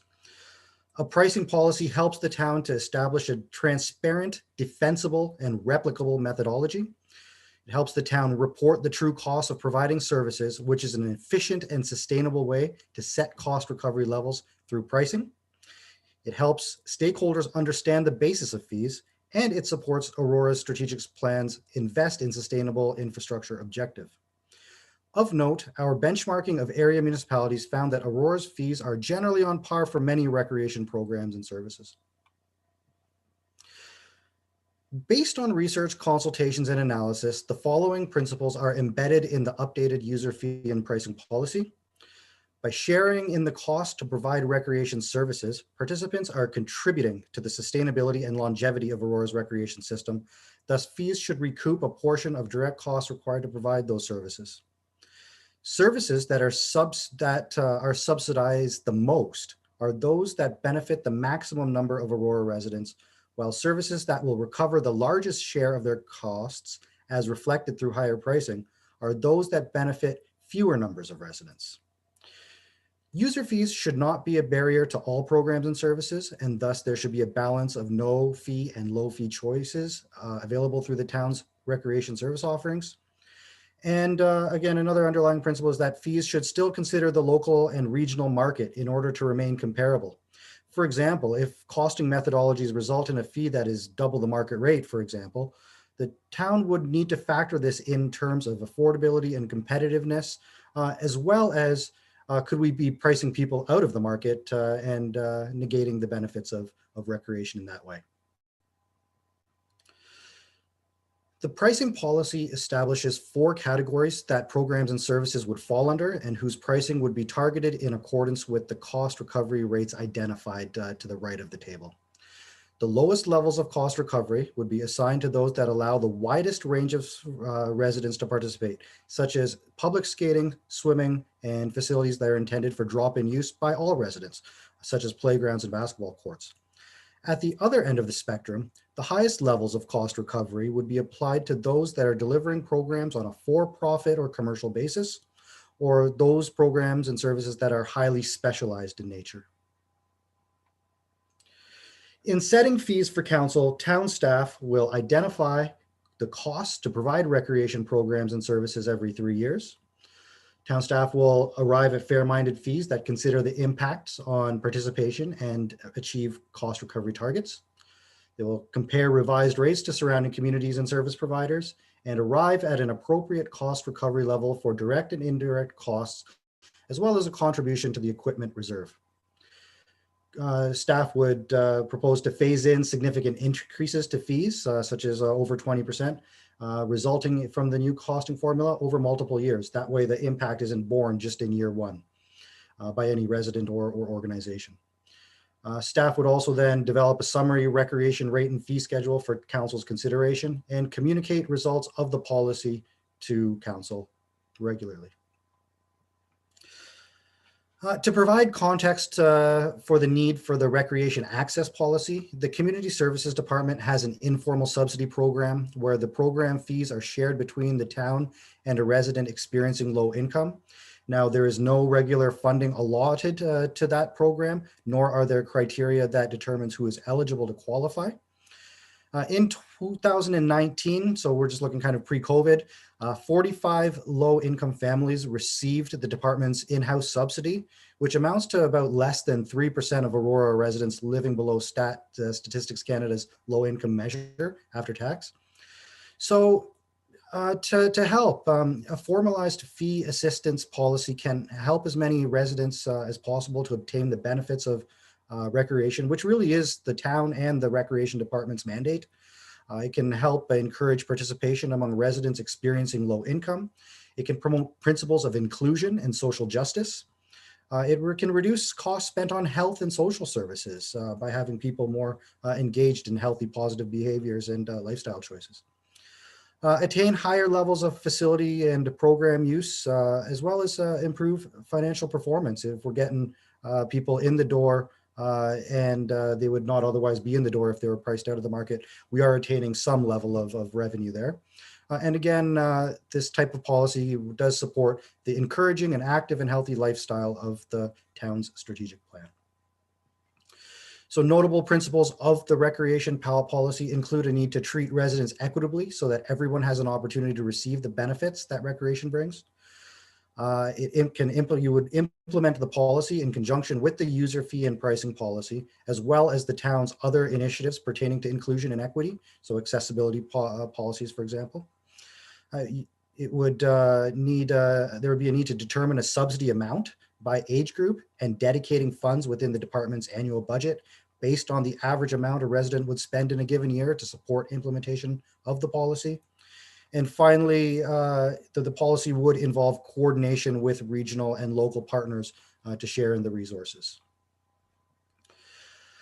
So largely in conclusion, in implementing the recreation access policy, town staff would prepare an implementation program to accompany the recreation access policy, including eligibility criteria and testing financial means, an application intake procedures, as well as working in that proposed annual funding amount.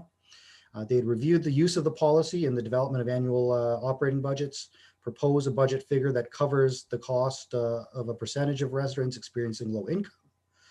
They would promote the recreation policy and refine any kind of materials produced for social service agencies. Again, that kind of coordinated approach. Train staff in any kind of onboarding processes and registration processes. And then finally, again, as with the other policy, would report to the council and the public annually regarding program participation and success. So with that, that concludes the presentation tonight. You have the staff's recommendation, I believe, in front of you to receive the report and the policies.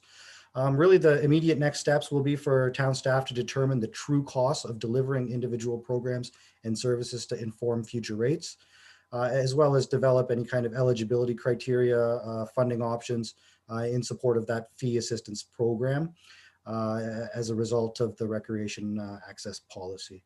So that concludes our presentation. Before I turn it back, I just wanted to extend our thanks as well, not only to town staff, but also members of the reference group that had been formed. You know, their insights were valuable. They were a citizen-based committee, and you know, we certainly appreciate all that they had to offer, as well as all the other participants in the public consultations, the focus groups and surveys and whatnot. So with that, Claire and myself are happy to take any questions of council. Thank you. Thank you very much. Council, I'm just going to read the recommendation and ask for a mover and a seconder. That report number CMS 21-003 be received, and 2, that staff be directed to proceed with the completion of the policies related to community services program and service pricing and access to recreation. Would someone like to move that recommendation? Moved by Councillor Gardner, seconded by Councillor Gallo. Comments or questions to the presenters or to the report? Councillor Gilland. Thank you. Thank you through Mr. Mayor to the consultants. Thank you so much for this report. It really does put a lot of clarity on where we stand in our region and how we compare to other towns as well. And I love the insights that we got from the residents. It really does give an inside look of the needs of the community and what they feel points us in a direction for improvement down the road. And I guess some of my takeaways was inclusion and affordability and making sure that everybody has a chance to participate as much as they can. I just have a question. I was on page 18 of the report, and you mentioned there were some levels there. And within that page level, I believe it was level 1. I don't have the page in front of me, but it said parks, trails, and open space. And that was something that would be a percentage cost. I'm just kind of wondering why that would be included as a costed space or some sort of activity. Was that intended? Did Mr. Desai, did you guys want to answer that, or did you want Ms. McDougall to answer that? Oh, you're on mute. I can answer that. Okay, go ahead, Claire. Yeah, what we typically do is look at all of the services that are provided at no cost to the community. So that's just an example. But if you did cost, there would be no cost recovery that's required there. We just wanted to give a sampling of the types of services that would be included in no cost, low cost programs. Councillor? Thank you. I guess my only comment would be, if I was saying this to staff, is that I personally wouldn't want to include the trails and open space as cost recovery unless it was something that was utilized for event space. Then I suppose maybe there might be a permit involved, but that would be my only comment there.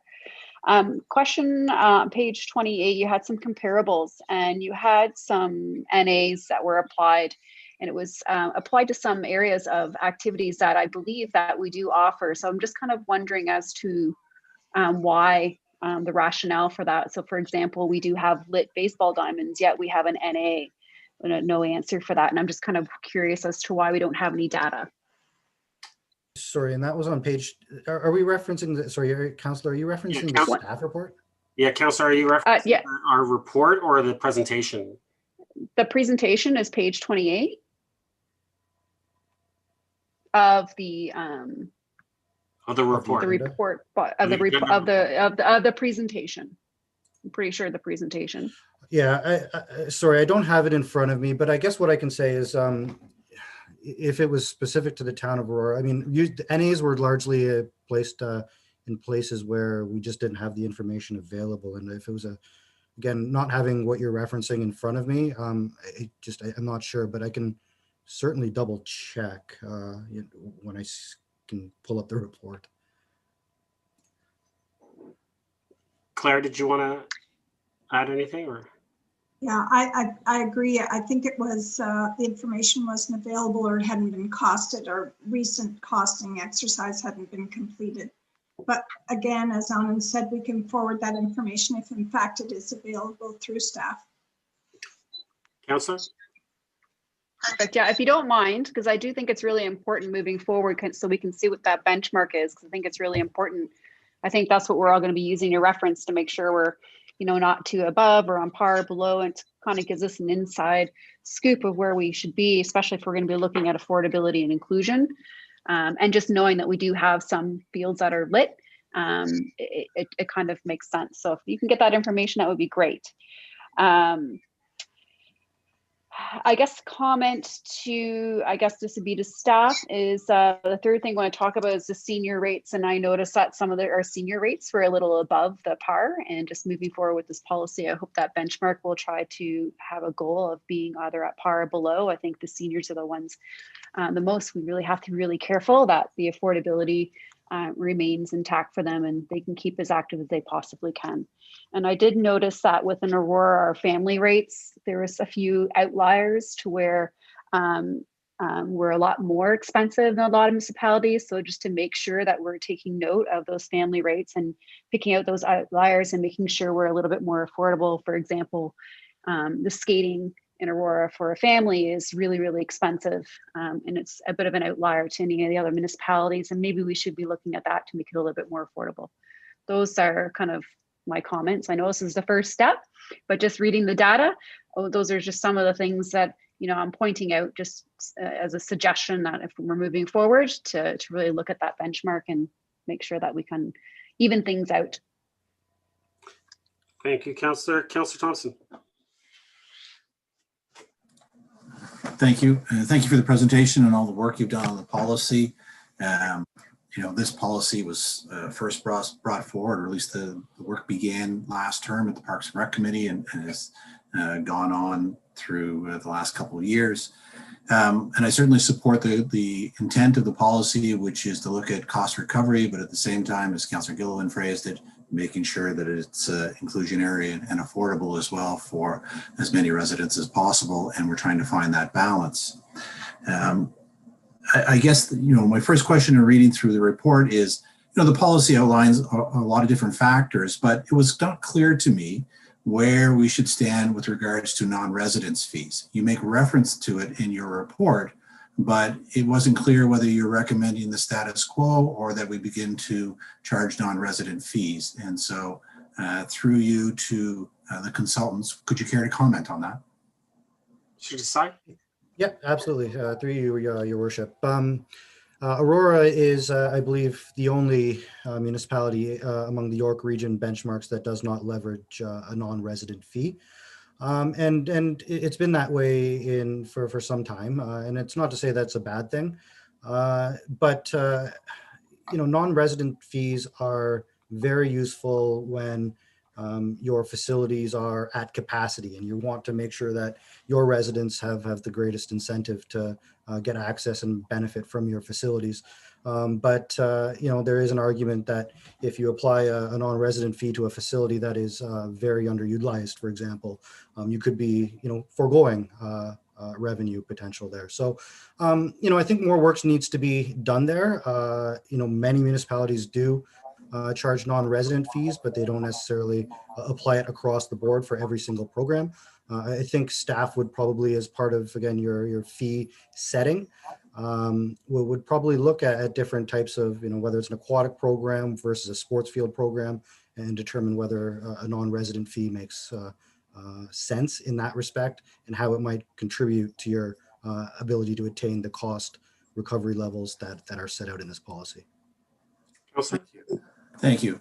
And then again, through you to the consultants, I guess it's a little bit like a chicken and egg scenario when I look at the policy, because we're asked to adopt this policy, and then staff will go away and look at the fee structures of the various programs and try and identify areas of concern or where it doesn't necessarily fit adequately in the 4 boxes. Is that a fair summary? Decide? Yes, Your Worship. I mean, there is certainly work to be done, and I believe council is being asked to receive this. I don't know if it's the technical term is receive as information, but I don't know that we're seeking approval or endorsement per se. So I don't know if that affects the chicken and the egg in any way, but certainly there is work to be done moving forward. Councillor? Thank you. And just as a last comment, and this comment I've made since the beginning from the PRAC committee all the way through, is that, while the concept is sound, I'm still looking for that information to clearly identify those areas of concerns. The policy in 2009 had the same 4 buckets, but the breakdown was 0, 30%, 55%, and 75%. And the questions asked, not just me, but other members of the Finance Advisory Committee and the Parks and Rec Committee, really was to help us identify, what activities might be changing in terms of that fee structure from the 2009 policy to the current policy, and or, based on the new policy, might all of a sudden have a significant increase or decrease in the cost of delivering that program. And it would be nice to be able to identify those, areas of concerns or significant variances, so that, we can address them through this process rather than adopt the policy and then find out afterwards. And so I'm still looking for that information. And hopefully, as we continue on through this process, they'll come to light and we'll be able to address them at council, because at the same time, we want to make sure that while the policy is sound, we're not creating problems and having user groups come to the podium seeking relief from the fees in our policies. I'd like to be able to identify them in advance, but certainly the concept is good. I'd just like to see that information presented to us at some point. Thank you. Thank you, Councillor. Councillor Kim. Thank you, Mr. Mayor. And Thank you, Narn and Claire, for presenting, and it's a great report. The questions I have, I mean, the report's it's fantastic in terms of providing us a framework and context in order for staff to come up with their conclusions and recommendations to council. And it certainly helped me to frame some of the questions that I had. And a couple of small questions and one larger one. Report talks about 9% of residents living below the low income measure after tax, and then there's 11% of children below the minimum threshold. Not that that would necessarily impact our policies, but where do those figures compare to other 905 municipalities or York Region municipalities? Yeah, I would say through you, Mr. Mayor, it's slightly below percentage-wise, and when we look at it as an aggregate, I believe it's about 1,400 folks or so. But that is taken from Statistics Canada. I think the important thing is when we look at the trend as well in Aurora. When we look at the 2011 census, for example, the percentage of people, now they didn't measure LIM, low income measure in the 2011 census. So if we looked at the more traditional LICO kind of threshold, what we can take away is that the percentage of people living below LICO at least has been trending upwards. And so again, I think it just speaks to the policy's emphasis on inclusion. As well as what you spoke about in terms of sustainability, understanding costs. It is important that, we recognize that not everybody can participate in everything, but the key takeaway is at least that there are choices, available across the spectrum. Councillor? Thank you. And another point that the report brings about is that it talks about data. And, for me, one of the best tools we have in combating inequality and bringing in more inclusion is collection of data. I know that we've had a small amount authorized to staff to help subsidize some of these programs. Are we allowed to maintain the data that we have in terms of those who are using these subsidy programs, and are we allowed to approach them in subsequent years and saying, hey, we noticed that you leverage this program, would you like to use it again, or are you still in need of it, to kind of get away from that embarrassing not conversation, but some families they have pride and they don't want to approach us for these programs. So what is the privacy guidelines or laws stated in terms of are we allowed to keep that data and to contact the families or the individuals who need the help, so that it can help us identify and predict future costing? I think your policy addresses a few areas. One is that there's continuous offering of no fee and low fee programs that's open to everybody. So that ensures that everything's universal. In terms of the information or the data, you can aggregate the data to ensure that you're comparing utilization of the policy year to year. I think you have to be clear with the participants how you will use the information. To contact them again. I think that staff have a good relationship already with the people that are receiving subsidy. And I think those relationships have been important. We heard from the residents that was a strong point for them not to have that stigma, because staff were very inclusive and spoke to them about the possibility of participating at no cost. So again, I think we have to be clear about why we're using the data and explain that to participants and keep that relationship going. I mean, people's status change too, so we can't just assume that sure because they've been on at the limb that they'll always be, and hopefully through recreation they'll gain the confidence to move out of living in or experiencing low income. Councillor? Thank you. Now, the reports stated, if I'm not mistaken, a recommendation of setting aside 100,000 for recreation subsidies. I recall several years ago when we first implemented this program, I believe it was 2,000 or 5,000. It was quite small, and we've already surpassed that amount. What is, how did you come up with 100,000, and what is the common figure that would be deemed best practice across all municipalities across Ontario or Canada? Yeah, so through you, Mr. Mayor.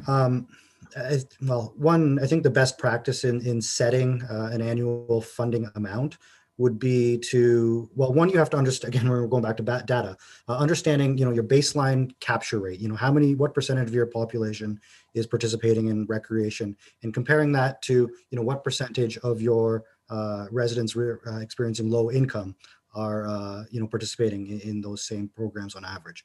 And if we can bring up, if we set a desired target, let's say we want to keep 15% of residents experiencing low income engaged through this program, we've advanced a formula, based on an average basket of goods, for lack of a better term, but the average number of programs that a resident could reasonably be expected to participate in. And in that way, you can calculate a funding amount. Now, I believe the 100,000, that figure, staff has done some, I guess, initial work in the time since the policy has been provided to them. So I think they've just to keep it moving, the process moving, they have come up with that specific number. So they might be probably better suited to, if you're wondering about the 100,000, they might be the ones to query about that amount. But what we would say is that, in any given year that could change based on your desired participation rates, the amount that recreation costs on average, and again, uptake in the program. Councillor? Thank you. And so that's, pretty glaring for me. And I think it's great that, we have, empirical data to kind of arrive with this 100,000, because I think that's what you're saying, and that's how staff came up with that number. And if we've, only received applications for 4,000 or 5,000 over the last 2-3 years, we've glaringly under captured the full potential of the 9% of residents or 11% of children. So for us to reach our goals, we have to ensure that, I guess this is one of the few budgets we want to spend all that money, because that means we're doing a good job of capturing those residents where these programs were designed for. So thank you very much. Thank you, Councillor. Councillor Gardner? Thank you, Mr. Mayor. Following on Councillor Kim's comments, so to the consultants, do you have any idea how we can encourage more people who are income challenged to come forward and access what they need? I can speak to that on Claire, go ahead. Through you, Mr. Mayor, Councillor. There are many ways, but working with other organizations is one way. So with social services, children's services, et cetera, and staff do have those existing relationships. But as people or as regional staff are working with clients for social services, Ontario Works, et cetera, they could give them a brochure, they could counsel them on the value of participating in recreation, and essentially they can approve them because they know their income status. And so many municipalities have worked collectively with social and children's services, and that's a very effective way of getting to families and counseling them. Thank you Thank you very much. So that would be to our director to be in touch with the agencies and promote the availability. Yes, and frankly, your staff are doing that now. They deliver camps for children's services, et cetera. So there is a very strong relationship. It hasn't been extended to this extent. Thank you very much. Do the staff know which of the participants are low income? Or is it just through talking with them that, because I wouldn't think that that really would be proper to disclose? Or is it just through talking with them that they can identify people who might, want to continue in the program through a subsidy? Ms. Tucker-Reid? Through you, Mr. Mayor. Go ahead, Claire. Sorry, Anna. Yes, staff know participants and encourage, if they notice or they hear through family or people come to the center. But I think the point of this revised system is to ensure that one's economic status is invisible, and so that they are approved, they're registered, and everyone has equal status in the program. Counselor? So following on what was said earlier by one of you, so staff gets friendly with the participants, but they wouldn't, or maybe they do at this point, know which participants are receiving a subsidy and might encourage them to do so again. It seems to me it's a fine line between disclosing and trying to help participants. Would like to know, there's a lovely picture from the senior center of some of the senior center members in your presentation. Did the seniors speak about income, about subsidies? Rachel Gilliland pointed out that some of our costs are a little bit higher than most. Was that raised by our senior center participants? So through you, Mr. Mayor, we had representatives from older adults and seniors. The town's a staff person as well was providing input throughout the process. But through consultations, the focus group that we held with agencies and representatives of persons experiencing low income, Aurora Senior Center was represented there, and I think another older adult. I'm not sure if she was affiliated with that. So we did hear from older adults that affordability is of prime importance to a number of them. Their sources of income are fixed, and so they are sensitive to any kind of increases in price. But that being said as well, they did mention they appreciate the staff at the Aurora Senior Center, those that use it. They welcome that relationship and value it very much in terms of staff's understanding. And the Senior Center also does have mechanisms to assist with membership costs and program costs. Yeah. So those were of very high value to residents that contributed input to us. Counselor? Thank you.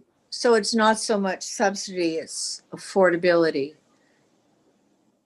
Keeping the prices as low as we can for some of the services. And that's why the walking track is great, because it's free. It's interesting to me because it's only perhaps the last 15 years that indirect costs have been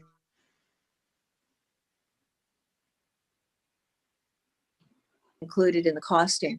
But putting money aside for replacement of equipment, did I hear that correctly?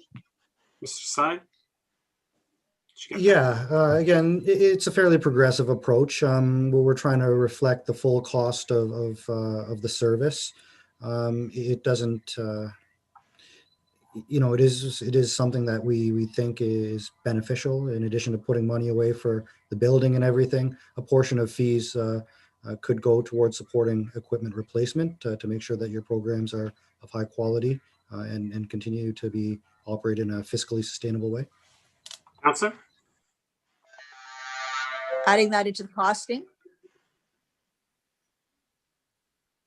So yeah, potentially. Again, this would be evaluated. It wouldn't apply to all programs per se, but programs that do have equipment requirements, we want to make sure that things are in a good state of repair.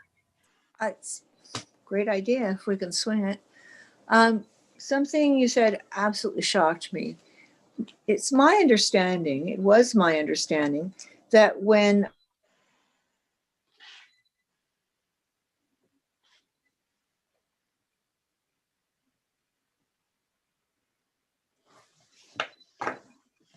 at our rec centers for those who are not living in Aurora, leverage higher fees for people that are outside of the community?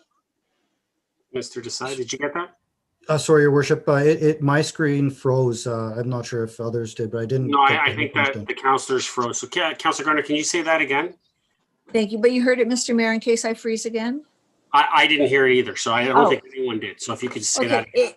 From questions that have been asked at council over many years, it's my understanding that that we charge higher fees for participants who come from out of Aurora at the rec centers, for programs, so I'm shocked to hear that we don't do that.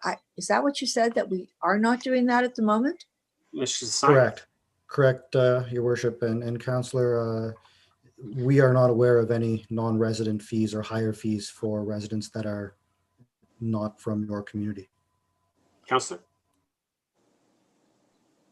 I'm speechless, Mr. Mayor. It's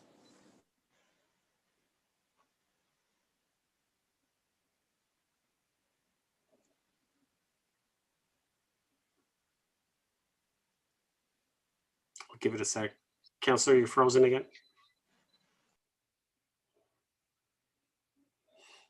I can't believe as was said.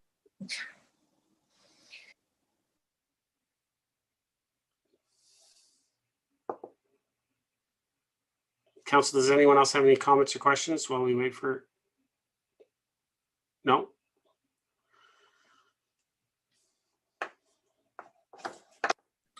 This is why we want to get back to the council chambers someday. Absolutely. Absolutely. Okay, it doesn't look like Councillor Gardner is coming back. If we vote and we don't come back, obviously she'll be able to ask some questions. Councillor Gardner, you're back. Thank you.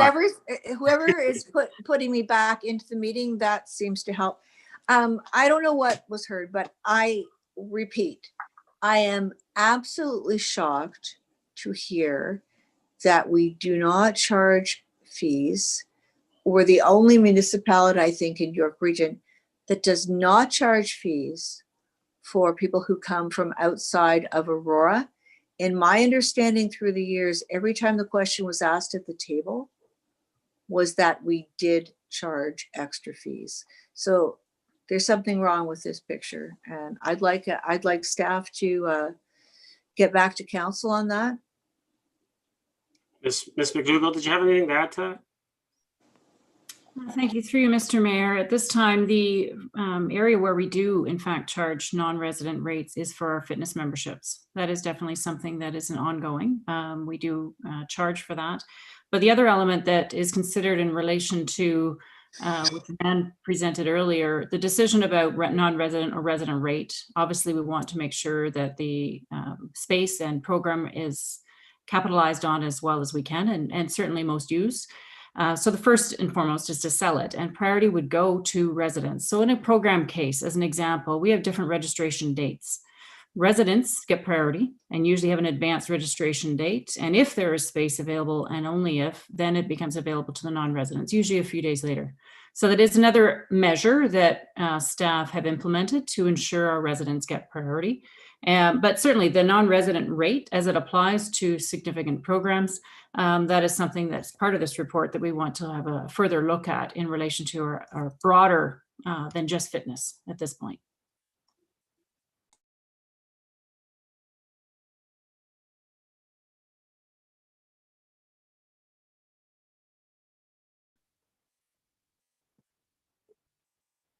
Councillor Gardner, you're back again. No. Councillor Gilliland, I'll go to you. You got your hand up until Councillor Gardner gets back. Thank you. Yeah, I just some quick clarity since you mentioned Ms. McDougall through Mr. Mayor, that there is a non-residential rate. I don't see that in the report on page 34. So perhaps maybe the consultants or yourself can confer and get back to us what that rate is, because it doesn't specify. Ms. McDougall? Certainly we can do that, Mr. Mayor. We'll get that back to council and to the consultants to ensure this final report has everything. Perfect. Thank you. Thank you. Councilor Gardner, did you want to finish up since you're back now? Or did you get that? Did you hear what Ms. McDougall said? I heard some of it, but I also heard what the consultant said, which is, on our programs that are full, then definitely we should be looking at that for sure. So that will be the senior center, that will be Aquafit, and whatever else Ms. McDougall looks at and sees.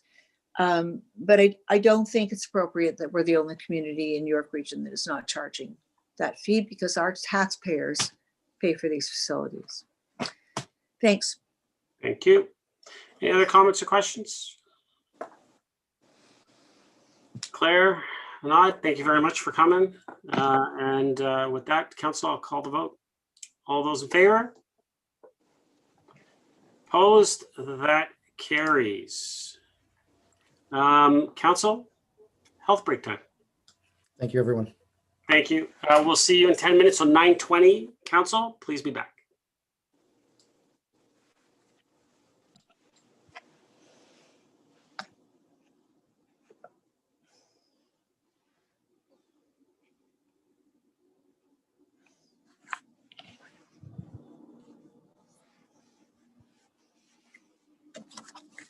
What the fuck else do I have to do? Come on.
Council, we're back.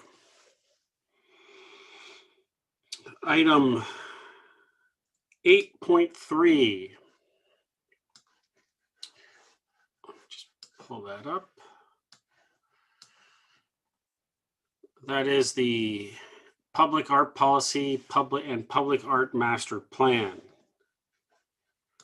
1, that report number CMS 21-004 be received, and 2, that staff be directed to develop a public art policy and public art master plan following the process laid out in this report. Would someone like to move that?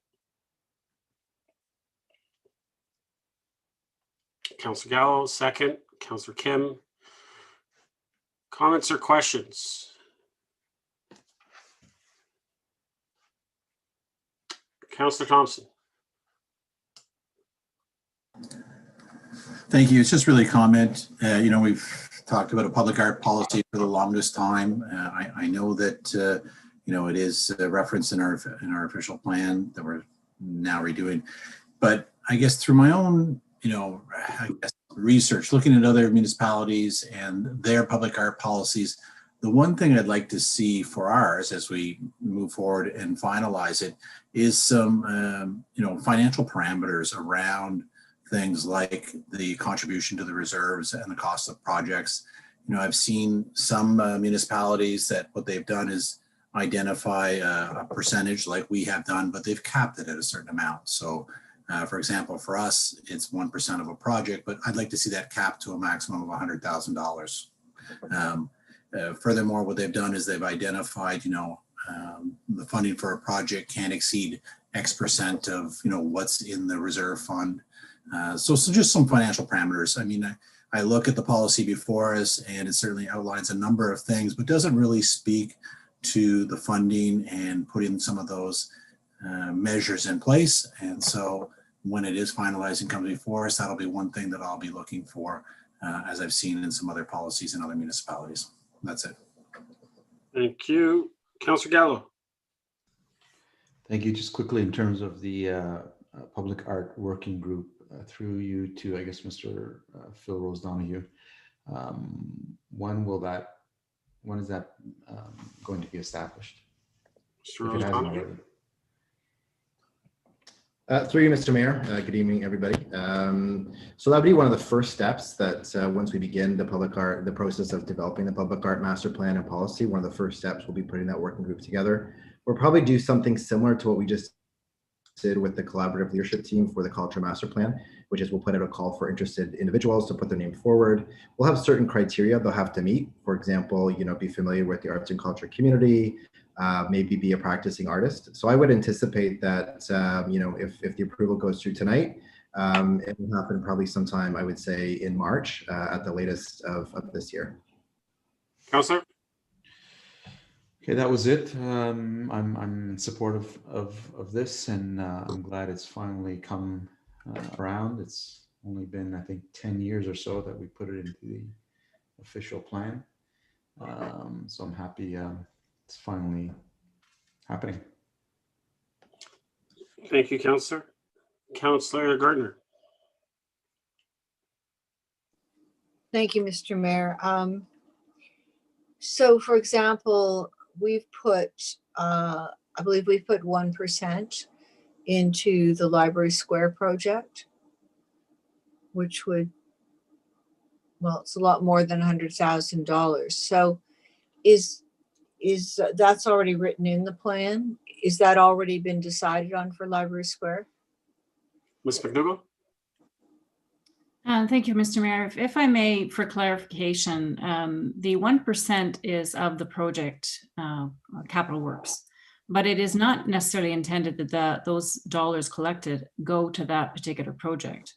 As an example, funds had been collected from the fire hall project, but it wouldn't necessarily constitute that we're putting public art at the fire hall necessarily. It's the capital project is a means, an ability for us to earn or gain funds and funds put aside for the purposes of public art, which could be then decided upon as to where that goes and what it looks like and all sorts of parameters around it, which would come through the policy and the plan itself. So we have not determined how much would be spent at Library Square or anywhere in particular? There has been nothing defined yet, other than we are collecting funds at this point. That's the only thing we've done to date. Councillor? Thank you. And I think it would depend on the public exposure to a particular setting with Library Square. Hopefully that, our whole community would be using Library Square at some point. So it would make sense to me that there would be more money going there and perhaps less money going to the fire hall, because hopefully we're not going to have that many members of the public visiting the fire hall. So I'd like that also to be kept in mind when we decide how much money we are going to be spending of the money that's collected relative to the public use. Thank you. Thank you. Councillor Gardner? Councillor Gilliland. Thank you, through Mr. Mayor. I guess to just a comment or maybe to Ms. McDougall, the comment made by Councillor Thompson about the capping of 100,000. I hope that you come forward with maybe some alternative options. I haven't gone online and looked at other policies and other municipalities to have a comparator. I would have to, my opinion would be that depending on the scope of the project and the significance of the project, maybe you want to have more contribution to public art, to some sort of a project. And we probably don't have that many opportunities to be collecting maybe more than $100,000. So I just wouldn't want to exclude those opportunities where they exist, because eventually maybe we won't have that many opportunities to expand under public art. So hopefully there'll be some sort of comparator or chart bringing forward. So is that something that we should expect with this policy coming forward, just kind of some different options down that road? Or was this something that we were just going to kind of present what you thought was best? Mr. McDougall? Thank you, through Mr. Mayor. And actually, Mr. Rose Donahoe has done a little more research on this than I am familiar with, but I do know different municipalities approach it differently. Some strictly keep it to a capital investment from a capital project, is where the funds come from. Others allocate directly out of the tax base annually funds to go towards a project. As far as size and scale of how much to consider, what we can do is bring some examples of what other municipalities have done, just to give you a framework around what is a common theme. To be honest, art in all forms is a very different value. So it's hard to honestly put a dollar figure to it, but at the same time, it's something we would certainly guide you in based on the experiences we can pull from other examples. And if Mr. Rose Donahoe has something to add, he can certainly do that. Mr. Rose Donahoe, did you want to add to that, or? Yeah, through Mr. Mayor, nope. I think Ms. McDougall answered that question perfectly. So thank you. Thank you. Councillor? That's all for now. Thanks. Thank you. Councillor Humphreys? Thank you, Mr. Mayor. And yeah, I'm looking forward to this public art policy to move forward. As Councillor Gallo mentioned earlier, it's been a while, so looking forward to that.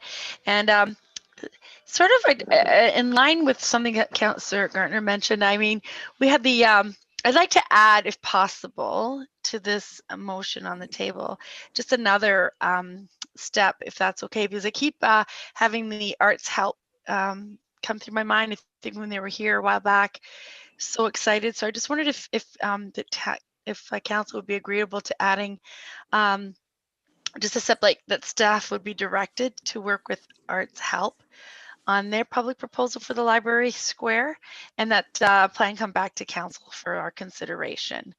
Would that be possible to add here, Mr. Mayor?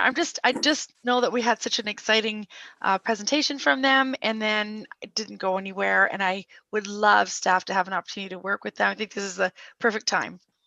An amendment, Councillor? Yes, if that's possible. Someone like to second that? Councillor Kim? Could you say it again, Mr. Clerk? Did you get that? I just. To you, Mr. Mayor, I believe we have it, and we'll put it up on screen in just a second. Okay. That staff. Could you just say it again, Councillor Humphreys? Sure. That like the staff be directed to work with arts help and their public art proposal for Library Square, and then bring back the plan for council's consideration. I just think it's a perfect Point time. of order. Oh, sorry. Councillor Thompson, point of order. while Councillor Humphreys, the idea may be great, I fail to see how it is related to the public art policy before us. You're talking about a specific project, and yet the motion in front of us is a policy for public art in general, as opposed to something specific that you're talking about. And so I just don't see the connection. And so I don't feel it's in order. Okay, it's fine. Through you, Mr. Mayor, may I respond? Well, he needs a rule on the it. chair. I'll make the rule. Councillor, it is in regards to public art, so I'll allow it at this point. I don't see. I understand your concerns, but I'll allow it. So you think it's in order? That's what you're saying? Yes. Okay, I'll challenge the chair. Call a vote. All those in favor of the chair's ruling? 1, 2. All those opposed to the chair's ruling? 1, 2, 3, 4. Okay. We'll withdraw that. Okay, I'll come back with a motion. Thanks. That's fine, Councillor Humphreys. Councillor Kim, you're up. Thank you. I had to go with the chair's ruling because I seconded it. But I understand where Councillor Thompson's coming from. I like the idea of, we were going this direction anyway, and so that's great. If through you, Mr. Mayor, to Mr. Rose Donahoe or I guess, or Ms. McDougall, when the policy guidelines are put in place, if you would consider putting in a couple of sections in there, one to address private sector contributions. I believe the Planning Act allows for that. So if we could have private contributions, that's great. Another segment or section that it'd be great to have, if you can include, is somewhere where we can have a maintenance budget within the public art budget. Now, as we know, anything that we create, there's going to have to be, just like any street or any other infrastructure, we're going to have to maintain it. And I don't want to tax the our operating budget by having to add more for maintenance. So if we could include maintenance as part of this, so that we'll always have an ongoing budget for maintenance without having to go into our tax levy, that'd be great. Thank you. Good point. Was it just a comment, Councillor?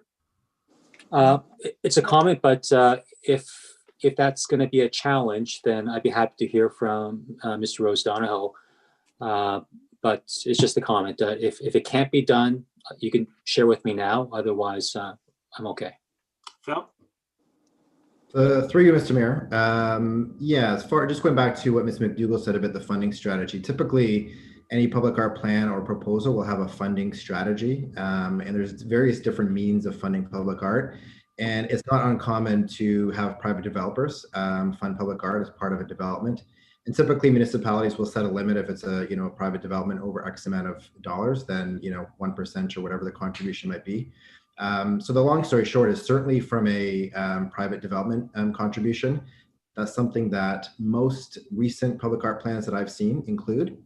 And they also include a budget, typically from sort of an operating budget perspective, and ongoing maintenance and conservation allocation for anything. For example, it's a mural and there has to be some graffiti remediation or just some ongoing upkeep of, if it's a sculpture, for example.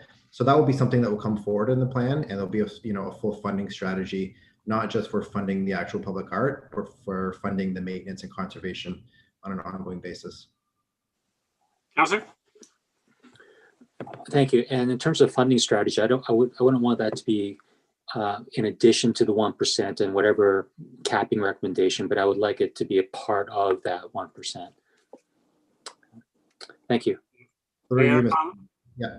Oh, go ahead, Phil. Oh, through you, Mr. Mayor, absolutely. I've noted it, and as been mentioned before, the official plan is being redone. There is section 37 that deals with community benefits, and that also has, provides us an opportunity to work with developers in terms of funding public art. So all of that will be taken into consideration. There's a lot of best practice and templates out there we can work with, and that will come back in the plan and the proposal later on this year. Thank you. Thank you.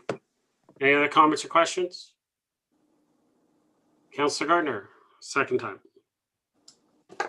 Thank you, Mr. Mayor. And I think this is something Mr. Rose Donahue, if I've said that correctly, isn't aware of. That section 37 is going to be gone in, I'm not sure what the timeline is, but I think within a couple of years.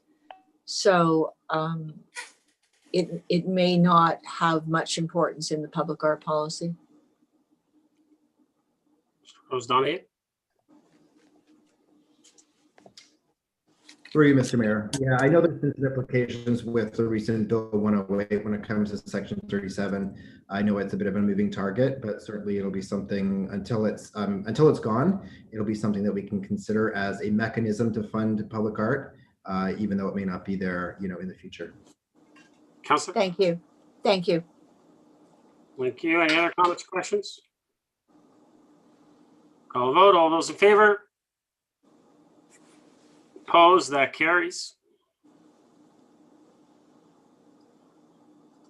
Next, we have 8.4, Town Initiated Housekeeping Amendment to Comprehensive Zoning Bylaw number 600017. One, that report number PDS 21-002 be received.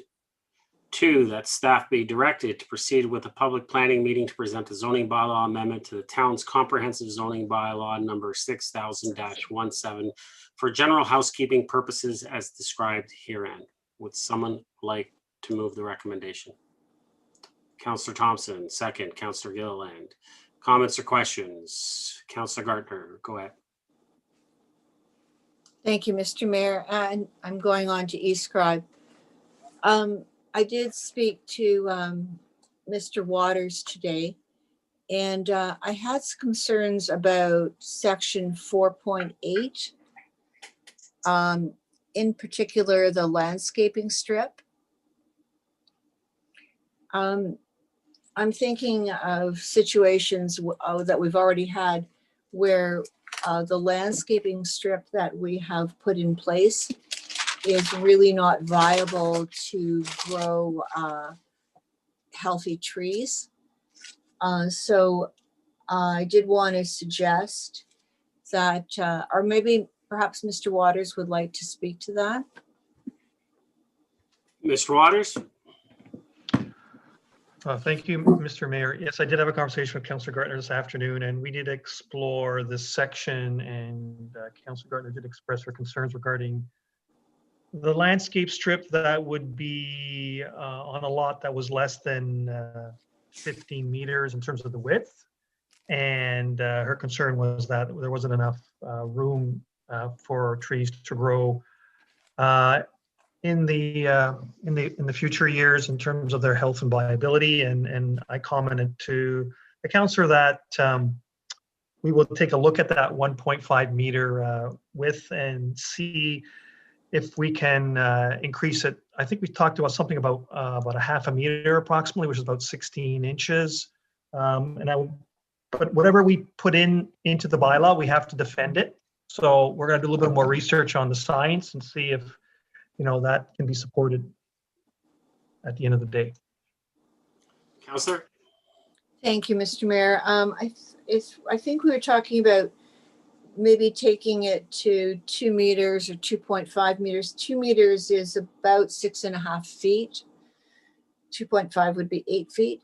I think we would want to speak with our landscaping experts to see what a viable width would be for a tree. And we're not talking, we're not talking about an oak tree, but a tree that would provide screening, because when commercial is up against interface with residential, you need you need to have enough screening, not only for privacy, but for noise and if it's by a loading dock, then with respect to fumes. So thank you, Mr. Waters. I'm also going to look into it, and hopefully we can look at this again at the council meeting. Thank you, Councillor. Council, I'm just going to remind you that this is just a recommendation to have a meeting. Councillor Gallo. Thank you. And I was going to do a point of order, but thank you. Because I just don't want to repeat these things. Absolutely. Lost when we actually have a public planning meeting. That's probably the appropriate place to be discussing them. But thank you. My question is just procedurally. I'm just wondering why we need a report at GC to be able to go to a public planning meeting to change some zoning bylaws. Couldn't we just put it on an agenda of a public planning meeting? Mr. Waters or Mr. Clerk? Thank you, Mr. Mayor. I'll take a shot at first, and if the clerk or Patricia want us to add something, they're more than welcome to. So typically when we amend our own planning documents, we typically would like to seek direction to do that. And that first step is to basically present a report that summarizes the proposed changes that we're making, and to seek direction to proceed to public planning to present those changes in accordance with the Planning Act requirements.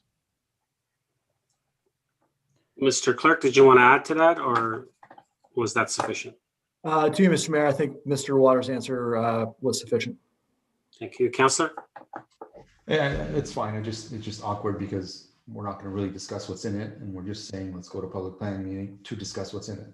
So we're done. So it's fine. Thank you, Councillor Thompson. Same point as Councillor Gallo. I just thought it's ironic that we have a report in front of us, and then we'll see it again at council, then we'll see it again at public planning. If all goes well, we'll see it again at a future GC meeting, and then we'll see it again at a final council meeting. And so just like Councillor Gallo, I was wondering why it's here, and we're going to have plenty of opportunity to talk to it over the next 4 or 5 meetings. So I'm good. Thank you. Thank you.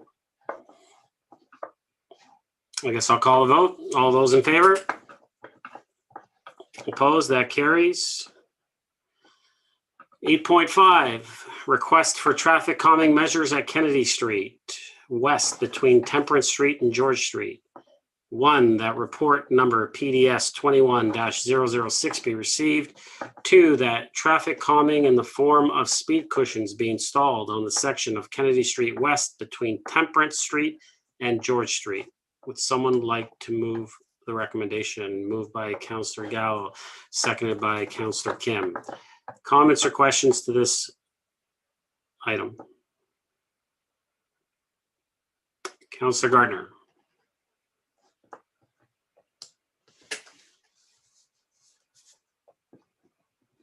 Councillor Gardner, you're on mute. Actually, I'm okay, Mr. Mayor. Thanks. Oh, you're okay.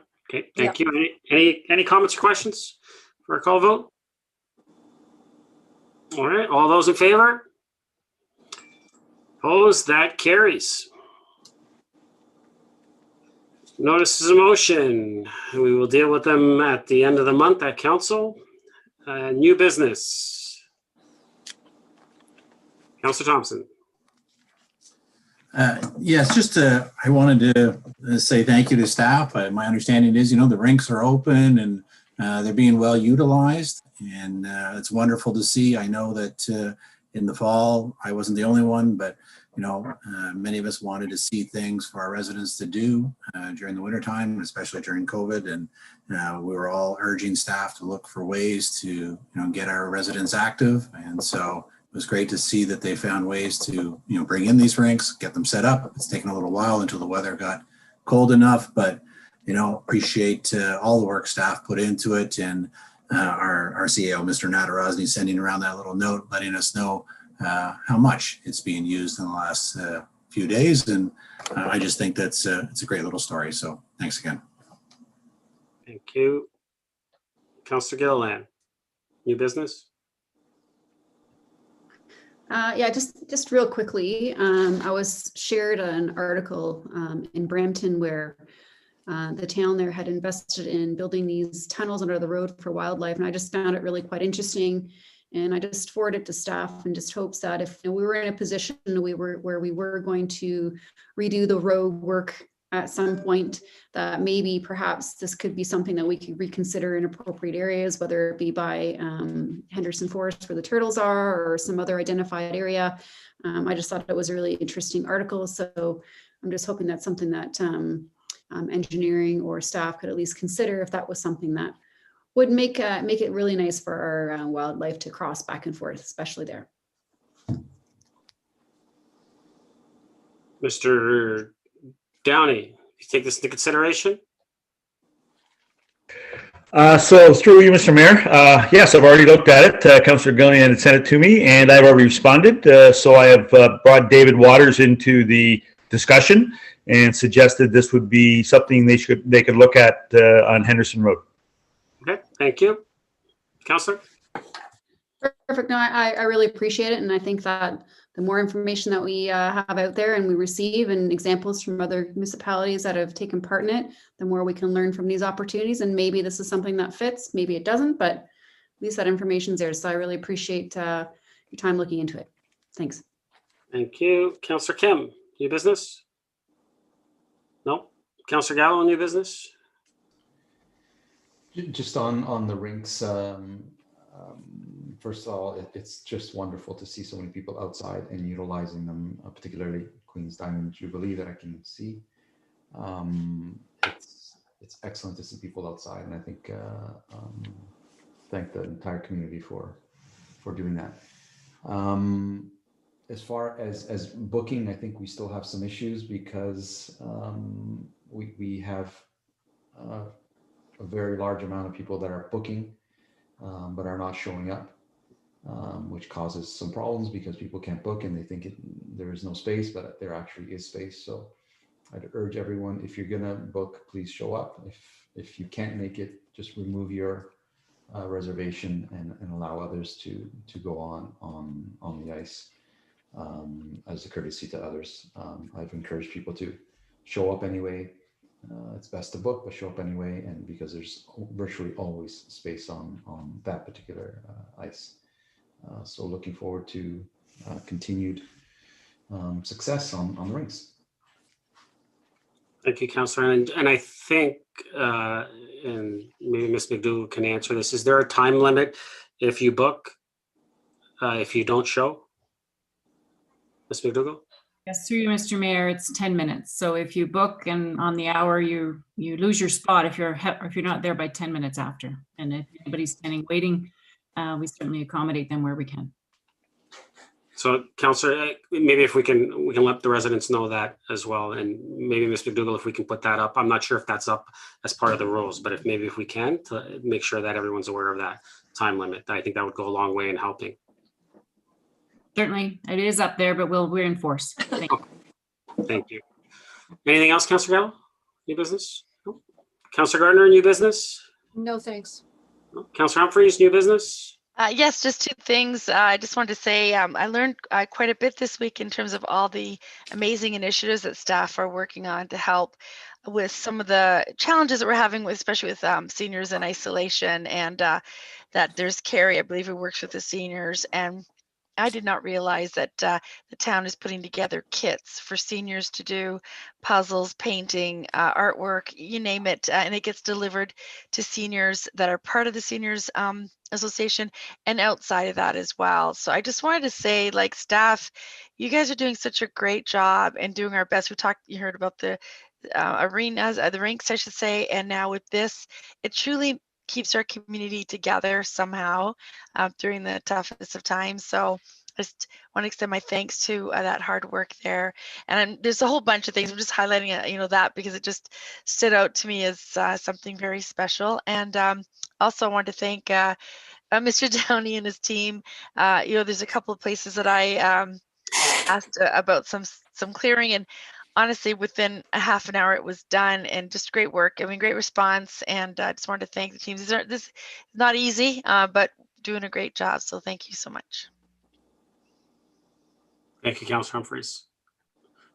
Is that all for new business, Councillor Humphries?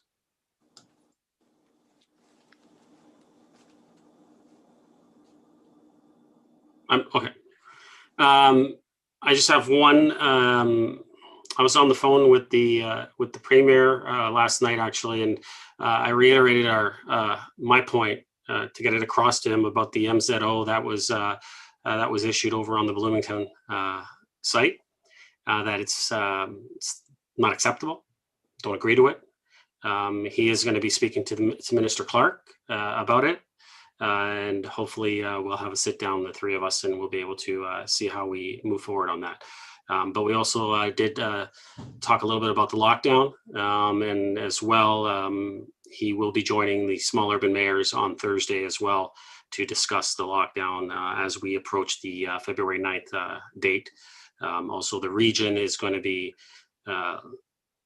discussing the lockdown, and obviously we'll hear from Dr. Kurji, our public officer of chief medical officer of health, and see what his recommendations are as far as moving forward past that February 9th deadline. We do see that the numbers are reducing, and there's a possibility that the region, under the advice of our chief medical officer, would be requesting the provincial government to look at moving us out of the lockdown and back into a red control zone. But we'll wait to hear what Dr. Kurji says on Thursday, and hopefully we'll see what happens February 9th. Councillor Gardner? Thank you, Mr. Mayor. I'm just wondering, as I'm hearing you speak, were you thinking, or would you like someone from council to put forward a motion to the province with respect to MZOs in general? We could, but I'll be honest with you, Councillor Gardner, they are fully aware that we fully find it unacceptable unless we as a council approve the MZO, that we don't believe that the province should come in and overstep our OP and just make a decision on behalf of what they want to do and not what we want to do in our own community. So they're fully aware of that. I've talked to the Premier many times about it. I'll be sitting down with Minister Clark. If there's a need for us to do a motion on top of that, absolutely, we'll do. But at this time, it's really not going to make a difference because they strongly know that we disagree with this. Thank you, Mr. Mayor. Somebody much wiser than me once said at the council table that it's always a good idea to put things in writing. So I guess we could think on that. I'd say it's on the front. It was on the front page of the Toronto Star. So it was in know. writing. It was in writing. I know. I saw it. Good on you. Any other new business? So I'll go around public service. Councillor Humphries, public service announcement.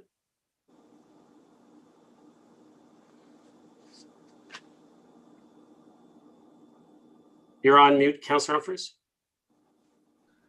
That's okay. No, thanks, Mr. Mayor. Next GC. Councillor Gardner, public service announcement. Thank you. We got a flyer from Yellowbird House, and it says that during COVID-19, during the pandemic, there is an increase of 30% in domestic violence. Women and children are being murdered almost daily. So they're asking for people to contribute funds, and I believe they have a fundraiser coming up as well that I hope all of council will attend. Thank you. The other thing is the International Holocaust Remembrance Day was just marked. 6 million Jewish people plus other minorities were murdered because of racism. I'm really pleased to say that we now have an anti-Black, anti-racism committee, just with a comment on anti-Semitism. It is at an all-time high, and I hope that this receives attention from the committee. Thank you. Thank you, Councillor. Councillor Gallo, public service announcement. Just to reiterate from the beginning of the meeting in terms of Black History Month, and to do our best to participate in the events that are happening as well. And I'm not suggesting I'm any expert in this, but if we know people that are have suffered from mental health, let's do our best to reach out, a phone call or a Zoom meeting or something. It would mean the world to them. Even if we don't normally reach out to them, I think we should all do our best to make an effort to help as many people as we can during these very, very difficult times. Thank you, Councillor. Councillor Gilliland, public service announcement. Thank you. I guess quick comment to Councillor Gartner about the Yellow Brick House. Yeah, there is a gala on May the 7th that I think that we've all received. I've already registered myself, so hopefully I'll see some of my fellow council members there. It's an annual one that I know I always like to attend. I just wanted to kind of do a shout out and thank you to the people in the community for donating to the Legion for their bottle drive they had this past weekend on Friday, Saturday, Sunday. Yeah. It was a pretty big success, and so grateful that, you know, the community got together and rallied up as much as I could to help them out. So just a big shout out. Thank you. Thank you. Councillor Kim, public service. Thank you, Mr. Mayor. You mentioned the Black History Month at the beginning of the meeting. Thank you for that. And I just want to piggyback on that. And as it is Black History Month, it would be great if all of us can post something you know, that's related to, you know, our knowledge or something new we discovered about how Blacks have contributed to, you know, York Region or Canada. That would be great. I know I'm not great at posting things, but this is something I'd like to, you know, put a couple of posts out there and help educate our town. So if everyone else can do their own homework and post something, that'd be great. Thank you. Thank you. Councillor Thompson, any public service announcement? Just that Family Day is a couple weeks away, and as we know, it's usually the same time we put together Arctic Adventure. My understanding is that it's more than just a one-day affair now. Shelley Ware, as always, looking for ways to, you know, do more, has expanded it over the weekend. And so certainly if residents are looking for something to do, all the details are on the town's website. I think it's a mix of both virtual and some distant, socially distant events. And so it'd be nice to look forward to, and hopefully the weather cooperates. Thank you, Councillor Thompson. I also just did want to mention that it was already mentioned about the Black History Month. I did want to mention that the website at the town, you can just visit the town website.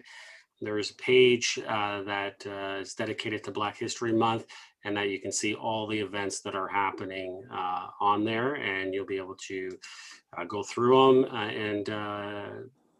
and pick the ones that you would like to attend and be part of. So it's a great resource for everyone to be able to find out what's happening during the month.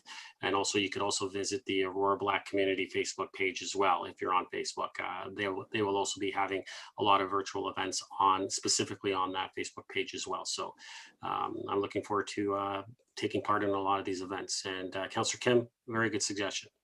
Looking forward to seeing the posts. With that, Council, I will call for adjournment. Motion to adjourn. Councillor Gartner, seconded by Councillor Thompson. All those in favor? Opposed? That carries. We are adjourned. Everyone have a safe week, and we'll see you all next week.